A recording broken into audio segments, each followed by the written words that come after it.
कारगिलमध्ये लढलेले एक शूरवीर आपल्या इथे बसलेत. तर हे जे ऑपरेशन सिंदूर झालं, लाईन ऑफ कंट्रोल किंवा इंटरनॅशनल बॉर्डर पार न करता मिसाईल एक्झॅक्टली लोकेशनवरती, एक तर एक्झॅक्टली लोकेशनवरती पडला. ऑपरेशन सिंदूर जे काही मिलिटरी एम होते ते मिलिटरी एम नक्कीच अचीव्ह झालेले, की कुठल्याही सैनिकाला युद्ध नकोय. आर्मीमध्ये असा एक जोक केला जातो की जर का मिसाईलनी युद्ध लढायचं तर मग आम्हाला धावायला काय लावता तुम्ही. भारताने आधीपासून सांगितलं होतं की आम्हाला तुमच्याशी युद्ध करण्यामध्ये काहीही इंटरेस्ट नाही, फक्त तुम्ही तुमचे टेररिस्ट थांबवा. पण ते टेररिस्ट असे आहेत की आज तुम्ही 10 मारले तर 100 पैदा होतील. युद्धामध्ये कधीही कोणीही विनर नसतो. पर्वत, वेश्या आणि युद्ध तिन्ही फक्त दुरून चांगले दिसतात. Fear and courage both are contagious. पहिल्यांदा आर्मीची ओळख झाली. 2 तास त्यांनी आम्हाला एवढं रगडवलं आणि हे पण नाही सांगितलं की का करतोय ते. ह्याच्या पुढे इंडियन आर्मीला रिप्रेझेंट करणारा तर कुठच्याही क्षणी तुम्ही गबाळे दिसू शकत नाही. आर्मीमध्ये गेल्यावरती फक्त तुमच्या रँकवरती तुम्ही रिस्पेक्ट मिळू शकत नाही. तुम्हाला रिस्पेक्ट हा प्रत्येक ठिकाणी अर्न करावा लागतो. ह्याच्यानंतर मला माझ्या बटालियनमध्ये स्वतःला प्रूव्ह करावं लागलं नाही. काश्मीरमध्ये माझी पहिली पोस्टिंग होती होरीला. दोन्ही बाजूनी दर दिवशी प्रत्येक बटालियनकडून जवळजवळ 5-5 हजार गोळ्या फायर व्हायच्या. द्रासमध्ये जे माउंटन्स आहेत तिथे ॲव्हलांचेस खूप येतात. दरवर्षी 70 ते 80 ॲव्हलांचेस यायचे. तिथे आम्ही अर्धा तास बर्फ काढत होतो आणि तेवढ्यात आमच्यावरती आणखीन एक ॲव्हलांच आला. पहिला माझा जो जेसी होता अमरावतीमध्ये तो रिटायर झालाय. तो म्हणाला की साहब आज रात को इनको नहीं छोड़ना है. आणि आमच्यावरती परत फायरिंगला सुरुवात आणि आम्ही दोघांनी बाहेर बर्फामध्ये उड्या मारल्या. कारगिलची खरं तर सुरुवात झाली होती 1 मे 1999 पासून. पाकिस्तानांनी हेलिकॉप्टरच्या खाली गन्स लावल्या होत्या. गन म्हणजे तोफा. सर्वात पहिला गोळा आमच्या ग्राउंडवरती पडला. तुर्तुक व्हॅली होती, त्या व्हॅलीच्या कोपऱ्यावरती पाकिस्तानचं पोस्ट होतं आणि तो म्हणाला की साहब इधर दुश्मन आहे. पाकिस्तान्यांच्या बंकर पासून 100 मीटरवरती खाली पडले होते. त्या वीर मातेने उत्तर दिलं की मेरा एक लड़का लाने के लिए आप दूसरे लड़के को मत छोड़ना. स्वतःच्या मुलीचा फोटो बघत त्यांनी तिथे जीव सोडला. नमस्कार. गप्पांच्या 34व्या कार्यक्रमामध्ये आपल्या सर्व रसिक श्रोत्यांचं अतिशय मनापासून स्वागत करतो. स्वागत तसं झालेलंच आहे, पण तरीसुद्धा मी परत एकदा स्वागत करतो. आज आपले विशेष पाहुणे जे आहेत त्यांचाही परिचय करून देण्यात आलेला आहे, त्यामुळे मी त्याच्यात जास्त वेळ न दवडता आपण डायरेक्ट कार्यक्रमाला सुरू करूया. युद्धस्य कथा रम्या असं म्हणतात. म्हणजे युद्धाच्या कथा फार रम्य असतात, त्या ऐकायला खूप रम्य असतात. पण ॲक्च्युअली किंवा वस्तुतः जेव्हा युद्ध केलं जातं तेव्हा किती मोठ्या प्रमाणावर नुकसान होतं किंवा किती ते भयानक असतं याची सगळ्याची प्रचिती आपण जेव्हा यांच्याशी गप्पा मारणार आहोत त्याच्यातनं आपल्याला येतच राहील. आणि ते खास करून कारगिल युद्धामध्ये त्यांचा सहभाग होता, सक्रिय सहभाग होता, त्या दृष्टीने त्यांचे त्यावेळचे अनुभव हे आपल्याला आजच्या गप्पातनं सगळ्यांना ऐकायला मिळणार आहेत. तेव्हा आपण लगेच सुरुवात करूया. नमस्कार सर, तुमचं स्वागत. सर्वात पहिल्यांदा मी असं विचारेन की तुमचं शालेय शिक्षण किंवा कॉलेजचं शिक्षण हे कुठे झालं? तुम्ही म्हणालात ना युद्धस्य कथा रम्या, तो खरं तर श्लोक वेगळा आहे. तो श्लोक असा आहे की दूरस्था पर्वता रम्या वेश्याच्या मुखमंडने युद्धस्य कथा रम्या त्रिणी रम्याणी दूरता. म्हणजे पर्वत, वेश्या आणि युद्ध तिन्ही फक्त दुरून चांगले दिसतात, जवळ गेल्यावरती त्याचं रौद्र रूप किंवा भयावह किती आहेत हे कळून येतं. तर येस, माझं शालेय शिक्षण आणि कॉलेज हे मुंबईतच झालं होतं. मी बोरिवलीच्या गोखले शाळेमध्ये होतो आणि त्यानंतर पार्ला कॉलेजमध्ये मी ग्रॅज्युएशन पूर्ण केलं आणि ग्रॅज्युएशन पूर्ण केल्यानंतर लगेच म्हणजे परीक्षा संपली आणि लगेच अकॅडमी जॉईन केली. असं म्हणजे थोडक्यात लष्करात जायची आवड तुम्हाला अशी पहिल्यापासूनच होती का काही कौटुंबिक त्याला बॅकग्राऊंड होतं की त्यानुसार तुम्ही निर्णय घेतला? नाही, खरं तर पूर्ण खानदानात कोणी नव्हतं आणि याच्या पुढेही असण्याची शक्यता कमी आहे. पण कॉलेजमध्ये गेल्यावरती मी NCC मध्ये असताना पहिल्यांदा आर्मीची ओळख झाली आणि NCC मध्ये असताना मला रिपब्लिक डेला जाण्याची संधी मिळाली. त्यावेळेला आर्मीचं खूप जवळून बघितलं. आर्मीचे चीफ आले होते. त्यावेळेला आर्मीचे चीफ होते अरुण वैद्य साहेब. तर त्यांच्या घरी महाराष्ट्राचा कॉन्टिंजंट असतो तो त्यांच्या घरी त्यांनी बोलवला होता. त्यांच्याबरोबर चहा घेण्याची संधी मिळाली होती. आणि त्यानंतर आम्ही मुंबईहून एक सायकलिंग एक्सपिडिशन NCC मार्फत केली होती. आणि त्या सायकलिंग एक्सपिडिशनमध्ये मुंबई ते कन्याकुमारीची 1700 किलोमीटरची सायकलिंग होती ती. आणि तिथे जेव्हा गेलो आम्ही मुंबईत सामान्य मध्यमवर्गीय घरातली मुलं, तर तिथे जेव्हा गेलो तर तिथे त्रिवेंद्रमला त्यांच्या कर्नलनी आम्हाला मेसमध्ये बोलवलं होतं. तिथे जेव्हा मेसमध्ये गेलो तेव्हा पहिल्यांदा मी बघितलं की सफेद हातमोजे घालून ट्रे घेऊन आम्हाला त्यांनी पाणी पाजलं, चहा पाजला. या सगळ्या गोष्टींचं म्हणजे पहिल्यांदा अशा गोष्टी आम्हाला कोणी एवढा सन्मान दिला. तर त्यामुळे असं वाटलं की अरे जर का आर्मीच्या लोकांना एवढा सन्मान मिळतो तर तिथे जायला पाहिजे. तर पहिल्यांदा तिथे जावंसं असं वाटलं आणि त्याच्यानंतर मग नशिबाने पहिल्याच फटक्यामध्ये. सर तुम्ही जे म्हणालात ते बरोबर आहे. असं बघून वाटतं आपल्याला आर्मीत जावं, पण ते जाण्यासाठी काय असतं ते आता तुमच्याकडनं गप्पातनं आपल्याला कळणारच आहे. पण म्हणजे घरातून पण पूर्ण सपोर्ट होता का हो तुम्हाला? येस, घरातून कधीच काही आमच्या घरामध्ये पोलीस मधले खूप होते. काका होते पोलीसमध्ये, आजोबा होते. माझे बरेचसे 2 भाऊ, आते भाऊ, चुलत भाऊ पोलीसमध्ये होते. तर त्यामुळे घरी नाही म्हणण्याचा काही प्रश्न नव्हता. त्यांनी प्रत्येक गोष्टीमध्ये पूर्णपणे पाठिंबा दिला होता. तर शक्यतो परिस्थिती कशी असते की शिवाजी जन्माला यावा पण बाजूच्या घरात यावा. तर तसं बऱ्याचदा होतं की एखाद्याला इच्छा असते पण त्यांच्या घरचे म्हणजे त्यांचे पालक थोडेसे रिलक्टंट असतात पाठवण्यासाठी. त्यामुळे मी मुद्दाम सरांना प्रश्न विचारला की घरातून कितपत सपोर्ट होता तुमचा? त्यानंतर अर्थातच आर्मी म्हटल्यावर की आम्हाला सगळ्यांना जनसामान्यांच्या मनात हाच विचार येतो की अतिशय खडतर असतं, जे आपण ऐकलंय वाचलंय सगळ्यांनी आत्तापर्यंत. तर आर्मीत जाणं खरंच किती खडतर असतं, काय त्याबद्दल तुम्ही सांगू शकाल?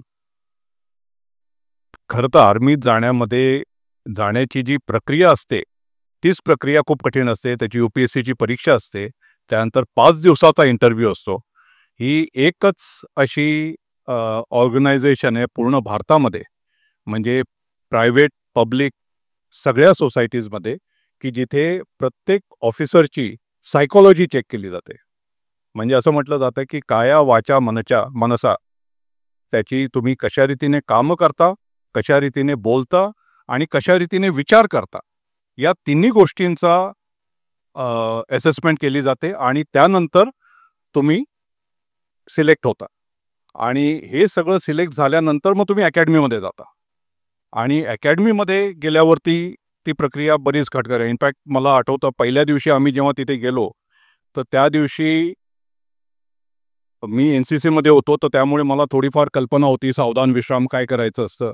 तर आम्ही आपले उभे होतो तिथे सगळेजण. पहिल्याच दिवशी तिथे पोचलो होतो, सामान ठेवलं होतं आणि संध्याकाळ झाली होती. त्यांनी चहा पाजला, तर चहा काही जण पित होते. आम्ही तिथे उभे होतो, चहा पिऊन झाला होता. तेवढ्यात तो एक कॅप्टन आला. कॅप्टन म्हणजे मुश्किलीने 5, 6, 7 वर्षाची सर्व्हिस, यंग ऑफिसर. आणि तो आल्यावरती एकदम भगदड माजली तिथे सगळीकडे की अरे काय झालं.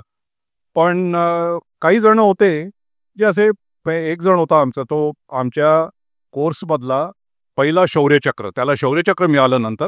पण तो दिल्ली युनिव्हर्सिटीचा काहीतरी त्याच्यामध्ये त्यांनी इलेक्शन जिंकलं होतं आणि दादा समजायचा स्वतःला. तर मोठे केस आणि असा भिंतीला टेकून उभा होता. त्याला काही कोण आलाय समोर त्याला काही त्याच्याशी काही तारतम्य नव्हतं. आणि त्यांनी बघितलं, त्या कॅप्टननी बघितलं आम्हाला. तो कॅप्टन जसबीर सिंग पामा, नंतर तो पण जनरल होऊन रिटायर झाला. पण त्यांनी त्याच्यानंतर 2 तास, म्हणजे आम्ही तिथे पोचलो होतो, 2 तास त्यांनी आम्हाला एवढं रगडवलं आणि हे पण नाही सांगितलं की का करतोय ते. आणि नुसते आम्ही आपले फिरत होतो, बेंच स्ट्रेच करत होतो, रोलिंग करत होतो. आणि नंतर त्यांनी जेव्हा सगळेजण दमले आणि पूर्णपणे घामाच्या धारा निघत होत्या, त्यावेळेला त्यांनी येऊन सांगितलं की तुम्ही ह्याच्या पुढे इंडियन आर्मीला रिप्रेझेंट करणार आहात. तर कुठच्याही क्षणी तुम्ही गबाळे दिसू शकत नाही. कुठच्याही क्षणी तुम्ही स्वतःला अशा रीतीने मेंटेन केलं पाहिजे की लोकांना कळलं पाहिजे की हा इंडियन आर्मीचा सदस्य आहे. तर ही शिकवण आम्हाला पहिल्या दिवशी तिथे अशा रीतीने मिळाली की आयुष्यभर तो कोणी विसरणार नाही. म्हणजे नक्कीच अगदी मानसिक रित्या तुम्ही किती कणखर असायला पाहिजे ते तिथूनच खरी सुरुवात होते तिथून तुम्हाला. त्याची सुरुवात झाली आणि त्याच्यानंतर मग ट्रेनिंग तर असं होतं की म्हणजे प्रत्येक ठिकाणी आर्मीचं ट्रेनिंग आपल्यामध्ये कमांडो पण आहेत. तिथे कमांडोचं ट्रेनिंग असतं. तिथे पण म्हणजे असं म्हटलं जातं की 42 डेज ऑफ नाईटमेअर. तिथे 2-2 तास, 3-3 तास झोपेतून तुम्ही कामं करता. तर सगळंच ट्रेनिंग खरं तर असं पण त्याची एक आवश्यकता असते आणि त्याचं म्हणजे ज्यावेळेला आम्ही म्हणायचो याची काय आवश्यकता आहे? असं का करतोय आपण?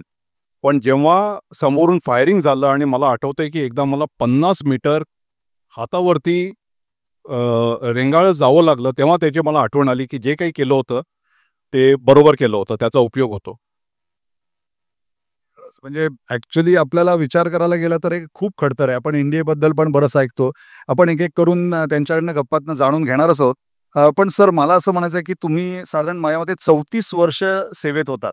म्हणजे तशी प्रदीर्घ सेवा आहे आणि यशस्वी रित्या त्यांनी ती सेवा दिलेली आहे आपल्या देशाला. तर पहिलं पोस्टिंग तुमचं कुठे होतं? अच्छा, मी ट्रेनिंग नंतर सर्वात पहिल्यांदा गुजरातमध्ये गेलो. म्हणजे जनरली आपल्याला वाटतं की गुजरात मी जामनगरला गेलो आणि जामनगरची जी फॉर्मेशन आहे ती ऑफेन्सिव्ह फॉर्मेशन आहे. ऑफेन्सिव्ह म्हणजे बऱ्याच वेळेला लोकांना खरं तर असा प्रश्न पडतो की पुण्यामध्ये एक बटालियन आहे, मुंबईमध्ये एक बटालियन आहे, सिकंदराबादमध्ये, त्रिवेंद्रममध्ये आहेत. हे लोकं करतात काय? म्हणजे जर का युद्ध लढायचं तर ते बॉर्डरवरती लढायचं. मग हे इथे आतमध्ये पुण्यात, बंगलोरमध्ये, सिकंदराबादला करतात काय? तसे ते जामनगरमध्ये होतो आम्ही. तर हे जे आहेत हे सर्व ऑफेन्सिव्ह फॉर्मेशन्स असतात. ऑफेन्सिव्ह फॉर्मेशन्स जेव्हा युद्ध सुरू होतं, त्यानंतर हे ऑफेन्सिव्ह फॉर्मेशन्स मूव्ह करतात आणि जेव्हा जे बॉर्डरवरती असतात ते सगळे डिफेन्सिव्ह फॉर्मेशन्स असतात. ते आपले डिफेन्स कडसर ठेवतात, कणखर ठेवतात आणि त्याच्यानंतर जेव्हा लढाईची सुरुवात होते, जेव्हा प्रतिवार करायचा असतो, तेव्हा हे ऑफेन्सिव्ह फॉर्मेशन्स पुढे जातात. तसे आम्ही जामनगरला एका ऑफेन्सिव्ह फॉर्मेशनचा हिस्सा होतो. पहिल्या दिवशी मी तिथे गेलो आणि संध्याकाळी पोहोचलो. प्रत्येक वेळेला जो एक यंग ऑफिसर जातो, प्रत्येक बटालियनची वेगवेगळी पद्धत असते त्याला रिसीव्ह करायची. तर माझ्या बटालियनची पद्धत होती की आम्हाला एक जवानांच्या बरोबर 3 महिने राहावं लागतं आणि पूर्णपणे तुम्ही जवानांच्या बरोबर राहता. सगळ्या गोष्टी जवानांच्या बरोबर करता म्हणजे टॉयलेटसुद्धा जवानांच्याच वापरतात. म्हणजे त्यानंतर त्याला कळतं की जवानांची काय परिस्थिती आहे आणि मग त्याच्यानंतर तो बरोबर स्वतःला त्याप्रमाणे त्यांची जी एम्पॅथी असते ती त्याच्याबरोबर राहते. तर पहिल्या दिवशी आमची तर त्यावेळेला बटालियनची क्रॉस कंट्रीची टीमची प्रॅक्टिस चालली होती. तर मी विचारलं असंच सहज विचारलं होतं की क्रॉस कंट्री किती किलोमीटरची असते? ती म्हणाले 12 किलोमीटरची क्रॉस कंट्रीची प्रॅक्टिस आहे. तर पहिल्या दिवशी सी-ओ आला पीटी परेडमध्ये आणि त्यांनी सांगितलं की तुला म्हणजे विचारण्याचा प्रश्नच होता. त्यांनी सांगितलं की तू ह्याच्या पुढे बटालियनच्या क्रॉस कंट्री टीमचा कर्णधार आणि आजपासून तुझी प्रॅक्टिस सुरू. आणि पहिल्या दिवसाला त्यांनी आम्हाला धावायलाच टीम बरोबर पाठवलं. टीममध्ये सगळे आमचे चांगले रनर होते. इनफॅक्ट आमच्या बटालियनची क्रॉस कंट्रीची टीम ही नेहमीच चांगली असायची. आणि त्यांनी सुरुवात केली. म्हटलं मला माहिती होतं की 12 किलोमीटर आहे. म्हटलं 12 किलोमीटरची प्रॅक्टिस असेल, ठीक आहे 12 किलोमीटर धावू आपण. हे धावायला लागले. अर्धा तास झाला, 1 तास झाला, 2 तास झाला. परत येण्याचं नावच घेत नाहीत. आपले सरळ चालले होते पुढे. म्हटले वळणार कधी? तर म्हणजे जवळजवळ 1.5 तासानंतर ते पाठी वळले आणि 3 तासानंतर परत आले आणि परत आल्यानंतर तो त्यांचा जो हवालदार होता, तो त्यांनी सी-ओच्या ऑफिसमध्ये घेऊन गेला. तोपर्यंत बटालियन त्यांची पीटी संपली होती, ब्रेकफास्ट संपला होता. ते ऑफिसमध्ये आले होते आणि त्यांनी ऑफिसमध्ये येऊन सांगितलं की "ये साहब ठीक है." मग पण ह्याच्यानंतर मला माझ्या बटालियनमध्ये स्वतःला प्रूव्ह करावं लागलं नाही. ह्याच्यानंतर मग म्हणजे या काही छोट्या-छोट्या गोष्टी असतात. आर्मीमध्ये गेल्यावरती फक्त तुमच्या रँकवरती तुम्ही रिस्पेक्ट मिळवू शकत नाही. तुम्हाला रिस्पेक्ट हा प्रत्येक ठिकाणी अर्न करावा लागतो. तर जामनगरचं टेन्युअर खूप चांगलं होतं त्याप्रमाणे. खरंच आहे. पण म्हणजे ही गोष्ट अतिशय आवश्यक आहे. कुठल्याही क्षेत्रात आपण असू दे, की रिस्पेक्ट हा अर्न करावा लागतो. जसं सर म्हणाले तसं. तो मागून मिळत नसतो कधी. त्यामुळे सुदैवाने खरंच म्हणजे आपलं असं भाग्य आहे की आज हे आपल्यात आलेत आणि आपल्या एवढ्या जवळ बसून इथे गप्पा मारतायत. हे आमचं सर खूप मोठं भाग्य आहे. कारगिलमध्ये लढलेले एक शूरवीर आपल्या इथे बसलेत आणि त्यांच्याकडनं आपल्याला ऐकायला मिळतंय. याच्या व्यतिरिक्त कुठलं मोठं भाग्य आपलं नसावं. सर परत एकदा तुमचं धन्यवाद खरंच. जसं आता गुजरातचे अनुभव थोडेसे तुम्ही सांगितलेत, तसे माझ्या ते नॉर्थ ईस्टला पण तुम्ही होतात. म्हणजे ज्याला आपण पूर्वांचल म्हणतो, 7 राज्य आपली तिथे आहेत आणि आता 8वं म्हणजे सिक्कीम. तर त्या तिथे पण तुमची कुठे पोस्टिंग झाली होती किंवा तिथला काही अनुभव आम्हाला ऐकायला मिळाला तर नक्की आवडेल. जामनगरच्या नंतर मी 3-3.5 वर्ष अरुणाचलमध्ये होतो आणि नंतर मग नागालँड, मणिपूर, सिक्कीममध्ये राहिलो मी. 1.5 वर्ष सिक्कीममध्ये होतो. मणिपूरमध्ये जेव्हा प्रॉब्लेम सुरू झाला तर त्यावेळेला 2001ची गोष्ट आहे की जेव्हा तिथे मणिपूरची त्यांनी असेंब्ली जाळली होती, तर त्यावेळेला आम्हाला तातडीने तिथे पाठवण्यात आलं. पण अरुणाचलमध्ये सर्वात चांगला माझा अनुभव होता. अरुणाचलमध्ये मी जेव्हा गेलो 87मध्ये पहिले 3 महिने मी जामनगरला काढले आणि 3 महिन्यानंतर आमची पूर्णच्या पूर्ण बटालियन अरुणाचलला गेली. आणि जेव्हा आम्ही अरुणाचलला गेलो तर त्यावेळेला आत्ता जो मध्ये आपला प्रॉब्लेम झाला होता यांगसेला, म्हणजे गलवानच्या आधी जो प्रॉब्लेम झाला होता साधारणपणे 2013-14मध्ये यांगसेला प्रॉब्लेम झाला होता. आम्ही तिथे होतो आणि तिथे जाण्यासाठी त्यावेळेला 8 दिवस लागायचे पोचायला. तोपर्यंत गाडी जायची आणि त्याच्यानंतर 8 दिवस आम्ही दरमजल करत चालत जायचो. आणि तिथे मी पहिल्यांदा खरं तर जेव्हा पहिल्यांदा गेलो, पहिल्यांदा बर्फ बघितलं. मला अजून आठवतं की ते बर्फ बघायला पूर्ण डोंगर चढून मी सगळ्यांना घेऊन वरती डोंगर चढून गेलो होतो. मला बर्फ बघायचा होता. मुंबईतल्या राहणाऱ्या लोकांना बर्फाचं खूप आकर्षण होतं. तर तिथे बर्फ बघितलं. तिथे पहिल्यांदा मी बघितलं की लोक त्यावेळेला अजूनही फक्त अंगवस्त्र घालून धनुष्यबाण घेऊन ते शिकार करायचे. आणि तिथे मी जेव्हा गेलो तर मला तिथे सांगितलं की तिथे एक छोटंसं गाव आहे, तर त्या गावाच्या बाजूला आमची पोस्ट होती. तिथे आम्ही गेलो तर तिथे गेल्यावरती कळलं की त्या गावामध्ये टोटल 3 भाऊ राहतात, 3 घरं आहेत तिथे आणि त्यांचं गाव होतं ते. आणि तेवढंच गाव होतं आणि पूर्ण अरुणाचलचीच वस्ती आता थोडीशी वाढली आहे. तर त्यावेळेला तर तिथे रस्तेही नव्हते आणि वस्ती खूप कमी होती. पण लोक खूप चांगली होती तिथली. आणि अजूनही मला आठवतं की आम्ही त्यांना खूप मदत केली. बऱ्याच वेळेला आमचं रसद पोचायची नाही, त्यावेळेला धान्य पोचायचं नाही, त्यांची आम्हाला खूप मदत व्हायची. म्हणजे त्यांचे बांबू असायचे, बांबूच्या भाज्या घेऊन त्या 2-2, 3-3 दिवस बांबूच्या भाज्या खाल्ल्या होत्या. तिथे बांबूची चटणी वगैरे पण मला वाटतं मिळते. सगळे बांबूचे पदार्थ करतात. म्हणजे मला असं सांगावसं वाटतं की अरुणाचल प्रदेश किंवा पूर्वांचल जे आपण म्हणतो नॉर्थ ईस्ट, शुद्ध मराठीत नॉर्थ ईस्ट म्हणतो त्याला, कारण पूर्वांचल म्हटल्यावर पटकन कोणाला कळत नाही. तर त्या दृष्टीने तो भाग पण खूप सुंदर आहे, नितांत सुंदर आहे. आपण काश्मीर आणि ह्याच साईडला जास्त फोकस असतो, पण खऱ्या अर्थाने तो भाग बघण्यासारखा पण आहे. आणि आता सर तर त्या तिथे पोस्टिंग होतं त्यांचं, त्यामुळे त्यांना वेगळे सगळे अनुभव त्या तिथले आलेले आहेत. तर हा नॉर्थ ईस्टचा भाग पण खूप छान आहे. म्हणून मी त्यांना पर्टिक्युलरली प्रश्न केला की नॉर्थ ईस्टमध्ये जे पोस्टिंग तुमचं होतं त्यातले थोडेसे अनुभव मला ऐकायला मिळाले तर बरं होईल. तर मुख्य आपला आजचा जो विषय आहे कारगिलच्या बद्दल, तिथे मी येणारच आहे. पण त्यापूर्वी थोडीशी त्यांच्या अगोदरच्या पोस्टिंगबद्दलची आपण माहिती घेतली त्यांच्याकडून.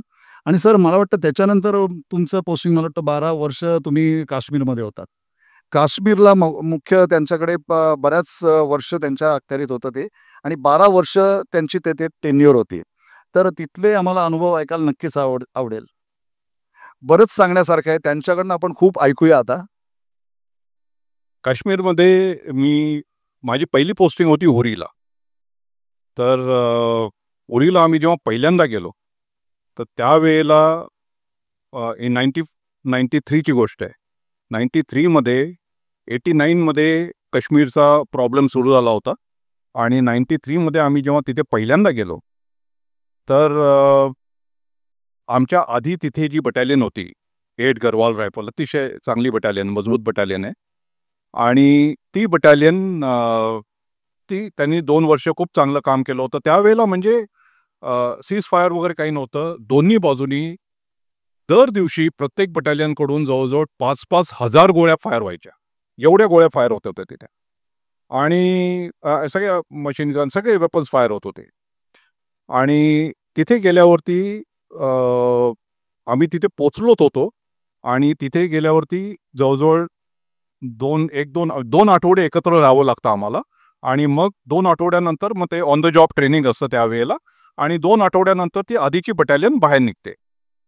तर 7-8 दिवसानंतर आम्हाला कळलं की तिथे त्या 8 गरवाल बटालियनचा एक जो JCO आहे तो रात्री ॲम्बुशला गेला होता आणि तिथेच तो मशीन गनचं फायर झालं आज पाकिस्तानचा आणि त्याच्यामध्ये तो गेला. नंतर कळलं की तो जो तिथे गेला होता ॲम्बुशमध्ये राहणं म्हणजे घात लाईन ऑफ कंट्रोलवरती जेव्हा इन्फिल्ट्रेशन होतं ते इन्फिल्ट्रेशन थांबवण्यासाठी लाईकली इन्फिल्ट्रेशन रूटवरती तुम्ही एक सेक्शन 8-10 लोक तिथे जाऊन बसता आणि इन्फिल्ट्रेटर्सनी आत येऊ नये म्हणून तिथे तुम्ही ॲम्बुश लावता. आणि या ॲम्बुशमध्ये सर्वात कठीण काम काय असतं तर सर्वात कठीण काम असतं की आपल्याबरोबरचे जे सगळे जवान आहेत आणि स्वतः यांना रात्रभर जागं ठेवणं. कारण रात्र आणि रात्र तुम्ही दर दिवशी हेच काम करताय. कधीतरी 3 महिन्यांनी 6 महिन्यांनी 10 महिन्यांनी 1 वर्षानंतर कधीतरी कॉन्टॅक्ट होतो आणि जोपर्यंत तो कॉन्टॅक्ट होत नाही तोपर्यंत तुम्हाला तिथे जागा राहावं लागतं. आजूबाजूला पाऊस पडतोय, बर्फ पडतोय, आजूबाजूला सगळा चिखल आहे सगळीकडे. आणि या परिस्थितीमध्ये म्हणजे असे बऱ्याच वेळेला आम्ही पायाला रस्सी बांधायचो आणि रस्सी दुसऱ्याच्या पायाला बांधलेली असायची. मग अशी पाय हलवून त्याला जागे करायचे, जागा आहे की नाही बघायचं. तर अशी परिस्थिती असायची तिथे. आणि तिथे जो 8 गरवालचा जो JCO होता त्याला बहुतेक झोप आली म्हणून त्यांनी एक बिडी सुलगावली आणि ते आता जाणार होते तर ते कदाचित थोडीशी कॉम्प्लेसन्सी आली असेल त्यावेळेला. त्यांनी बिडी सुलगावली आणि तर का तुम्हाला माहिती आहे की नाही माहिती नाही जेव्हा सिगरेट किंवा बिडीची जी टोक असतं त्या टोकाला टेम्परेचर 900 ते 1000 डिग्री असतं. म्हणजे 100 डिग्रीला पाणी उकळतं, हे 900 ते 1000 डिग्रीचं टेम्परेचर असतं तिथे. ऑब्व्हियसली ते दुश्मनला कळलं की इथे कोणतरी आहे. त्यांनी ते दिसल्या पहिली त्यांनी बिडी सुलगावली, त्याच्यानंतर त्यांनी मशीन गन फायर केले आणि तिथे तो स्वतः आणि त्याच्याबरोबरचे 2 जवान तिथल्या तिथे खतम झाले आणि त्याच्याबरोबरचे आणखीन 2 जवान होते ते जखमी झाले. आणि नंतर तिथून त्याला बाहेर काढणं पण तेवढंच कठीण होतं. कारण पूर्णपणे फॉरवर्ड स्लोप होता. फॉरवर्ड स्लोपमध्ये त्याला रात्रीच्या रात्री बाहेर काढणं आवश्यक होतं. एकदा सकाळ झाली तर तिथून तो दुश्मन तुम्हाला तिथे मूव्हमेंट करू देत नाही. तर त्यामुळे रात्रीच्या रात्री त्याला तिथून बाहेर काढलं. आणि म्हणजे अशी गोष्ट आहे की जर का एकाची जरी चूक झाली तर तुम्ही बॉडी बॅगमध्ये परत येता, त्याला काही दुसरा उपाय नाही आहे. आणि इनफॅक्ट इथेच जेव्हा आम्ही त्याच्यानंतर त्याच्याकडून टेक ओव्हर केलं आणि नंतर माझ्याकडून एक चूक झाली. म्हणजे डिसेंबर झाला होता आणि नोव्हेंबरची शेवटची वेळ होती, डिसेंबर झाला होता आणि जनरली त्यावेळेला बर्फ पडतो आणि त्यावेळेला बर्फाला स्नोला उशीर झाला होता. आणि स्नो म्हणजे काय असतं की जेव्हा काश्मीरमध्ये बर्फ पडतो तर सगळ्या लोकांना आनंद होतो, कारण बर्फ पडल्यावरती तुम्हाला सुट्टी जाता येतं. कारण बर्फ पडल्यावरती मग रस्ते बंद होतात आणि मग इन्फिल्ट्रेटर आत येत नाही आणि मग सुट्ट्या ओपन होतात. नाहीतर तोपर्यंत सुट्ट्या थांबलेल्या असतात. आणि ही आधीची गोष्ट आहे, म्हणजे कारगिल युद्धाच्या आधीची, ज्या वेळेला फेन्सिंग झालं नव्हतं. तर त्यावेळेला बर्फ उशिरा झाला होता आणि बर्फ उशिरा झाल्यामुळे समोरच्या एरियामध्ये खूप जास्त गवत वाढलं होतं. आणि गवत म्हणजे ते काँग्रेस ग्रास जे वाढतं ते साधारणपणे 8-10 फूट वाढतं ते. आणि खूप फायरिंग व्हायचं. आणि आमचे फॉरवर्ड स्लोपवरती, म्हणजे जिथे इन्फिल्ट्रेशन जिथून सर्वात जास्त व्हायची शक्यता असते, त्या ठिकाणी बऱ्याच वेळेला पोस्ट लावलेले असतात त्यांना इन्फिल्ट्रेशन थांबवण्यासाठी. आणि या पोस्ट तिथे बंकर वगैरे बनवू शकत नाही, तर त्या पोस्ट जिथे जे त्यांचे जे घरं असतात लोकांची, काश्मीरी लोकांची जे घरं असतात, तिथे हे जवान राहतात त्याच्या आतमध्ये. आणि त्यावेळेला काय झालं की ते गवत सगळं होतं आणि मशीन गनमध्ये माहीत नाही, जे आता ज्यांना थोडी आर्मीची माहिती आहे त्यांना माहिती असेल की मशीन गनमध्ये प्रत्येक 5वी राऊंड ही इन्फ्लेमेटरी राऊंड असते, म्हणजे ती जळत जळत जाते, तर त्याच्यामुळे कळतं की तुमचं मशीन गन तुमचं फायर कुठे होतंय, नाही तर अंधारात कळत नाही की फायरिंग कुठे होत आहे तुमचं. तर ती जी इन्सेंडियरी राऊंड होती त्या इन्सेंडियरी राऊंडनी गवताला आग लावली आणि गवताला आग लागल्यावरती ते जे घर होतं ते सगळं लाकडी घर होतं. म्हणजे आम्ही बघितलं की ते घर 7-8 मिनिटांमध्ये पूर्णच्या पूर्ण लाकडी घर खाली आलं. आमचे जवान फक्त नेसत्या कपड्यानिशी तिथून बाहेर निघाले, पण प्रत्येकाने आपापलं हत्यार बाहेर घेतलं. लकीली आमचं ॲम्युनेशन थोडंसं लांब होतं, त्यामुळे ॲम्युनेशन वाचलं. पण ते जिथे राहत होते ते सगळाच्या सगळा ते जे घर होतं ते खाली आलं. ही झाली सकाळी 10-10:30 वाजताची गोष्ट. आणि ते सगळं झालं आणि जेव्हा त्यांनी बघितलं, एनिमीनी बघितलं, पाकिस्तानने बघितलं की इथे घर खाली येतंय, त्यांनी धुवाधार फायरिंगला सुरुवात केली. म्हणजे असं फायरिंग चाललं होतं की पूर्णच्या पूर्ण फायरिंग आमच्या बटालियनवरती, सगळ्या पोस्टवरती फायरिंग उघडलं त्यांनी. आणि ते जे खालती जे होते त्यांच्यावरती सर्वात जास्त फायरिंग चाललं होतं. आमचे जे जवान होते छोटे छोटे दगड जे काही मिळेल त्याच्या पाठी राहून ते तिथे थांबले होते ते, आणि स्वतःला त्यांनी वाचवलं होतं. पण लकीली कोणाला काही लागलं नव्हतं.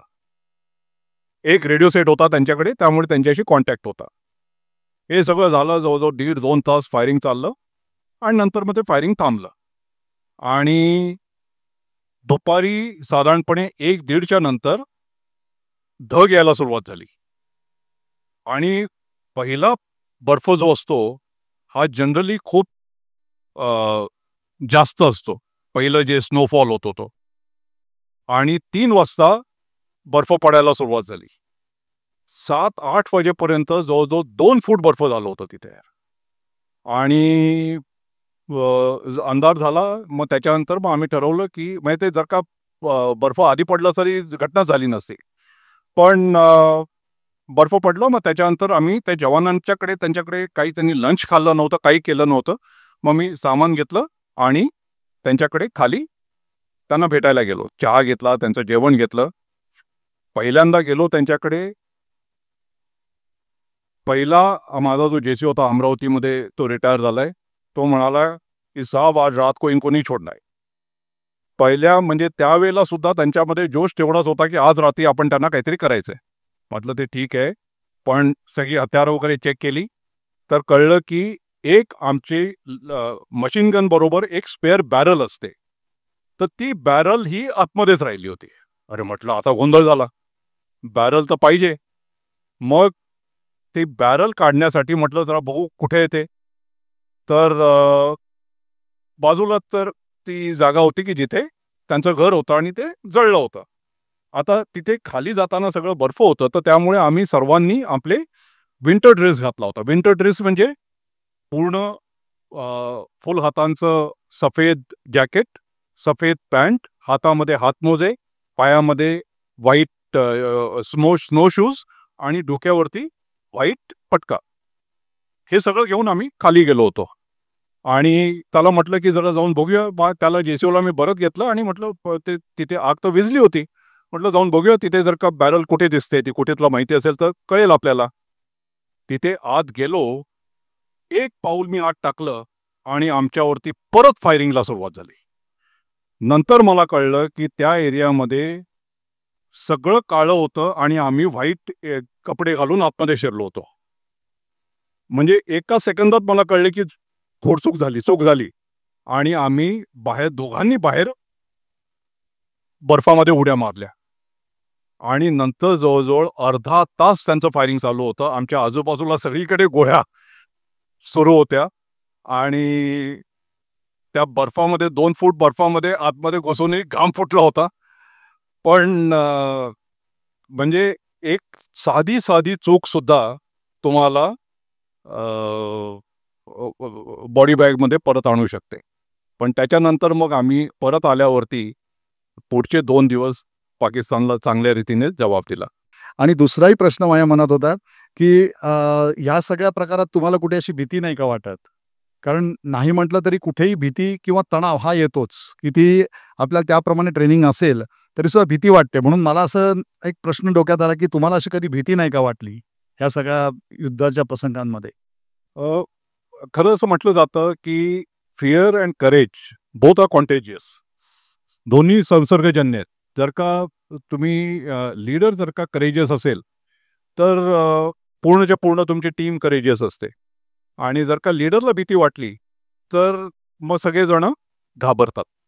आमच्याकडे त्यावेळेला नाही, पण नंतर आम्ही द्रासला होतो. मी द्रासमध्ये माझी बटालियन कमांड करत होतो. तर त्यावेळेला एका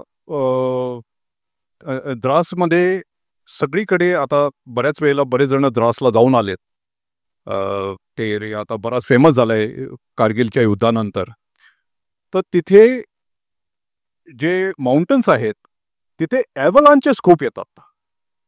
आणि आम्ही ज्या ठिकाणी होतो द्रासमध्ये, माझ्या त्या एरियामध्ये दरवर्षी 70 ते 80 ॲव्हलांचेस यायचे. आणि आम्ही तिथे असताना तिथलं रेकॉर्डेड टेम्परेचर -42 होतं. आणि तिथे एकदा असं झालं की मी संध्याकाळी 4 वाजता माझ्या ब्रिगेड कमांडरला रिपोर्ट देत होतो की सगळं काही ठीकठाक आहे, रुटीन चाललं होतं. त्यावेळेला 2005ची गोष्ट आहे. त्यावेळेला काही फायरिंग वगैरे चालू नव्हतं, सीजफायर होतं. तर त्यामुळे फक्त टेरेनशी लढायचं होतं. तर त्याला मी रिपोर्ट केला आणि जोरात एकदम काहीतरी आवाज आला. म्हणजे मोठा स्फोट झाल्यासारखा आवाज आला. मी म्हटलं त्याला की सर मी जरा बघून येतो काय चाललंय, काहीतरी आवाज आलाय. बाहेर आलो तर मोठाच्या मोठा बर्फाचा दगड खाली आला होता. आणि लगेच मी त्याला सांगितलं की सर्वात पहिल्यांदा हे चेक करावं लागतं की तिथे काही आहे की नाही. आणि ते नेमकं झालं होतं आमच्या वॉटर पॉईंटवरती ते खाली आलं होतं. आणि वॉटर पॉईंटवरती आल्यानंतर सगळ्यांना मी केलं, आमच्या सुभेदार मेजरनी सगळ्यांना चेक केलं आणि ते सांगितलं सगळं ठीकठाक आहे. मी परत गेलो आणि माझ्या ब्रिगेड कमांडरला सांगितलं की सर एक ॲव्हलांच आलं होतं, ॲव्हलांच रुटीन होतं आमच्यासाठी आणि सगळं ठीकठाक आहे. आणि तोपर्यंत मी सांगितलं, फोन ठेवला तोपर्यंत माझा सुभेदार मेजर धावत आला की साहब 2 लडके मिल नहीं रहे. म्हणजे ते जे कुकहाऊसमध्ये होते ते तिथे बर्फ पाणी भरायला गेले होते आणि त्यांनी कुकहाऊसच्या लोकांची गणना केली नाही, बाकीच्यांची गणना केली आणि ते सगळं ठीकठाक आहे. आणि नेमके म्हणजे एक जवान होता आणि एक पोर्टर होता. ते दोघे जण तिथे खाली आले. आणि त्याच्यानंतर जेव्हा कळलं की असं झालेलं आहे, लगेच आम्ही त्यांना बाहेर काढायच्या त्याला सुरुवात केली की त्यांना. आणि ते जवळजवळ 15 फुटाचा बर्फ खाली आलं होतं. आता 15 फूट कुठून काढणार तुम्ही? आणि आम्ही काढायला सुरुवात केली. अर्धा तास आपले काढत होतो पण कळत नव्हतं. सगळा एरिया सेम दिसतो तुम्हाला. तो आमचा वॉटर पॉईंट जो म्हणजे त्या दिवशी दर दिवशी आम्ही त्या वॉटर पॉईंटवरून पाणी घेत होतो, दर दिवशी तो एरिया क्रॉस करत होतो. पण त्याचा अंदाज लावणं कठीण होतं की तो वॉटर पॉईंट आहे कुठे, कारण सगळा एरिया सारखा दिसतो. बर्फ पडल्यावरती व्हाईट आउट कंडिशन जे म्हणतात की तुम्ही पूर्णपणे गोंधळून जाता की कुठे आहात तुम्हाला हेच कळत नाही. आणि तिथे आम्ही अर्धा तास बर्फ काढत होतो. अर्धा तास बर्फ काढून म्हणजे काहीच मिळत नव्हतं. आणि तेवढ्यात आमच्यावरती आणखीन एक ॲव्हलांच आलं. आणि जेव्हा ॲव्हलांच आल्यावरती मग म्हटलं की आता हे काही बरोबर नाहीये. मग सगळ्यांना बाहेर काढलं. म्हणजे ते अर्ध्या तासानंतर त्याची जिवंत असण्याची शक्यता कमी होती. म्हटलं आता असं असताना आणखीन लोकांचे जीव धोक्यात घालण्यात काही अर्थ नाही म्हणून. आणि संध्याकाळ झाली होती. म्हटलं आता रात्रीच्या करू, कारण रात्रीच्या वेळेला बर्फ गोठलेलं असतं. जेव्हा बर्फावरती सूर्याचे किरण पडतात तर त्यावेळेला ते बर्फ उघडलं आणि ओपन अप होऊन ते खाली येतं.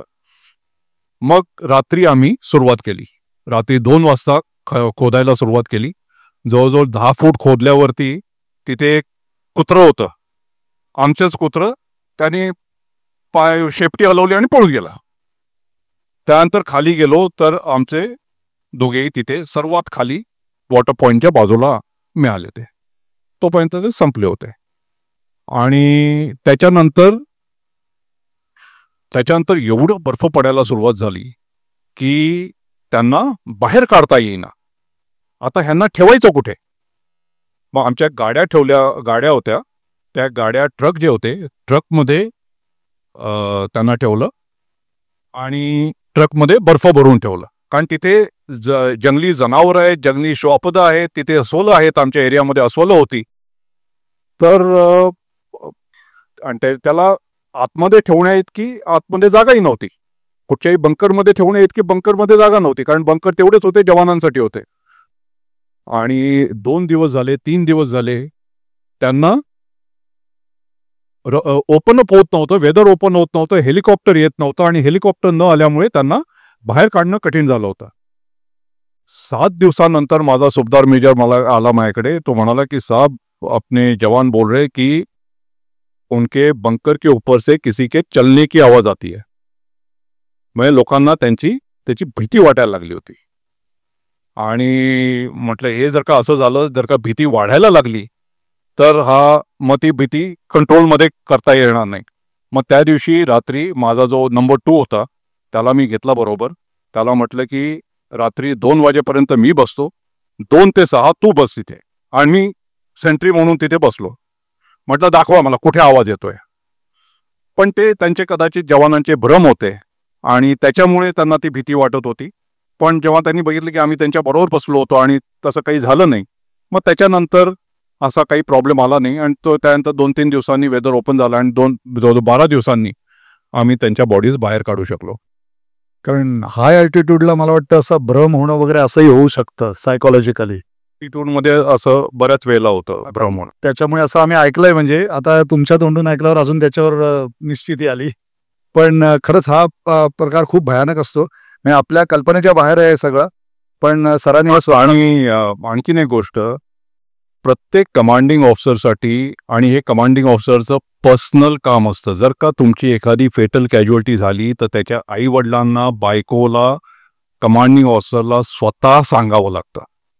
प्रत्येक कमांडिंग ऑफिसरसाठी सर्वात कठीण प्रकार हा असतो की फोनवरती त्याच्या आईला, वडिलांना, त्याच्या बायकोला हा मेसेज देणं की तुझ्या नवऱ्याचं किंवा तुझ्या मुलाचं इथे आमच्याबरोबर असताना त्याचं निधन झालंय.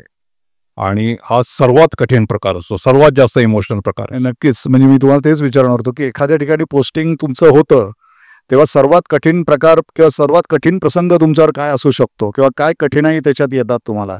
तर त्यातला मला वाटतं हा नक्कीच आहे की असं जेव्हा घडतं तेव्हा यांना त्यांच्या फॅमिली मेंबर्सना किंवा कुटुंबाला कळवावं लागणं याच्यासारखं दुसरं काही अतिशय हृदयद्रावक असं कुठलंही असेल असं मला वाटत नाही. सर खरंच म्हणजे या सगळ्या गोष्टींचा फक्त आम्ही अनुभव, म्हणजे आम्ही फक्त विचार करू शकतो याच्यावर.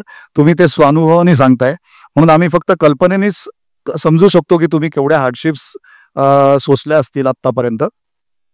तर असे अनेक प्रश्न आमच्या जनमानसात असतात की आता थोडंसं एक अजून याच संदर्भातला एक प्रश्न विचारतो की LOC आणि LOAC असा एक नेहमी शब्दप्रयोग केला जातो.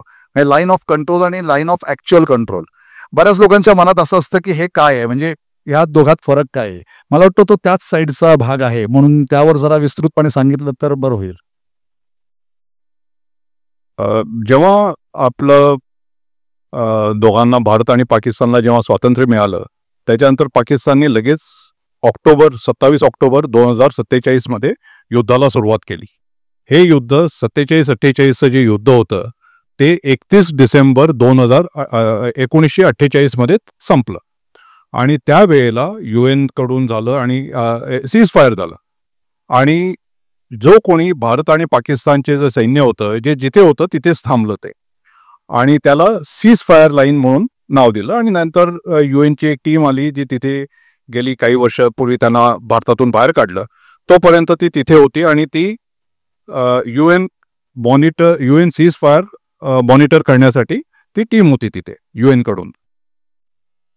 71च्या युद्धानंतर ही जी सीज फायर लाईन होती, या सीज फायर लाईनला लाईन ऑफ कंट्रोलचं नाव दिलं गेलं.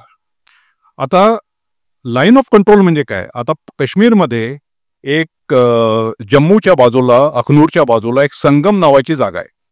तर त्या संगमपर्यंत इंटरनॅशनल बॉर्डर आहे आणि त्याच्या पुढे NJ 9842 तुर्तुकच्या बाजूला एक जागा आहे, तिथपर्यंत लाईन ऑफ कंट्रोल आहे. तर ती लाईन ऑफ कंट्रोल का आहे? तर जे 71चं युद्ध झालं त्याच्यानंतर दोन्ही सैन्यांनी ऑन ग्राउंड प्रत्येक झाड, प्रत्येक गाव, प्रत्येक बंकर तिथे त्यांनी मार्क केला आणि ते लाईन ऑफ कंट्रोल पूर्णच्या पूर्ण लाईन ऑफ कंट्रोल त्यांनी मॅपवरती आखून दिलं. ह्याच्या पूर्वीची जी लाईन होती इंडिया पाकिस्तानची, ती जी रॅडक्लिफनी 2047 एप्रिल 2047 रॅडक्लिफ लाईन आली होती, ती त्यांनी दिल्लीत बसून एक मॅपवरती लाईन काढली होती. आणि त्यामुळे ती लाईन, त्या लाईनची विड्थ एवढी होती की ऑन ग्राउंड ती लाईन जवळजवळ 6 ते 7 किलोमीटर मोठी असती. तर त्याच्यामुळे त्याच्यामध्ये डिस्टिंक्शन झालं नव्हतं. तर तिथे गेल्यावरती भारत आणि पाकिस्तानच्या सैन्यांनी ऑन ग्राउंड प्रत्येक गोष्टीची शहानिशा करून कोणता भाग कोणाकडे आहे ते NJ-98 फोर्ट च्या पलीकडे CHN ग्लेशियर आहे. तर त्यावेळेला 71 मध्ये त्यांनी 72 मध्ये त्यांना वाटलं की ह्याच्या पुढे हा एरिया काही कामाचा नाहीये, म्हणून त्याच्या पुढे त्यांनी त्याचं डिफरन्सिएशन केलं नाही. तर लाईन ऑफ कंट्रोल हा असा भाग आहे की जो it is the contested area between India and Pakistan. India आणि पाकिस्तानमध्ये जो भाग ज्याच्यामध्ये दोघांचाही दोघांची कंटेन्शन आहे, असा भाग, तो त्याला लाईन ऑफ कंट्रोल म्हटला जातो. आणि असाच जो भारत आणि चीनच्या मध्ये जो भाग आहे, जो कंटेस्टेड एरिया आहे, त्याला लाईन ऑफ ऍक्च्युअल कंट्रोल म्हणतात. तर लाईन ऑफ कंट्रोल भारत आणि पाकिस्तानचा कंटेस्टेड एरिया आहे, कारण भारत आणि पाकिस्तानमध्ये इंटरनॅशनल बाउंड्री पण आहे. संगमच्या खाली गुजरातपर्यंत इंटरनॅशनल बाउंड्री आहे. आणि लाईन ऑफ ऍक्च्युअल कंट्रोल हा भारत आणि चीनचा कंटेस्टेड एरिया आहे. आता आपण मुख्य विषयाकडे म्हणजे थोडक्यात कारगिल युद्धाकडे येऊया. सर, तुमचा त्याच्यात सक्रिय सहभाग, स्वतःचा सहभाग होता, तर कारगिल बद्दल आम्हाला नक्कीच अनुभव ऐकायला आवडतील. कारगिलची खरं तर सुरुवात झाली होती 1 मे 1999 पासून. 1 मे 1999 पाकिस्तानांनी CHN ग्लेशियरच्या समोर एक नाला आहे, त्या नाल्यामधून त्यांनी हेलिकॉप्टरच्या खाली गन्स लावल्या होत्या. गन म्हणजे तोफा, आर्टिलरी गन. आणि अशा त्यांनी एका हेलिकॉप्टरनी 3 एका पाठोपाठ एक चक्रा मारल्या. आणि त्यांनी CHN ग्लेशियरच्या समोर आर्टिलरी गन्स डिप्लॉय केल्या. त्याच्यानंतर 2 मेला ताशी नामग्याल त्यांनी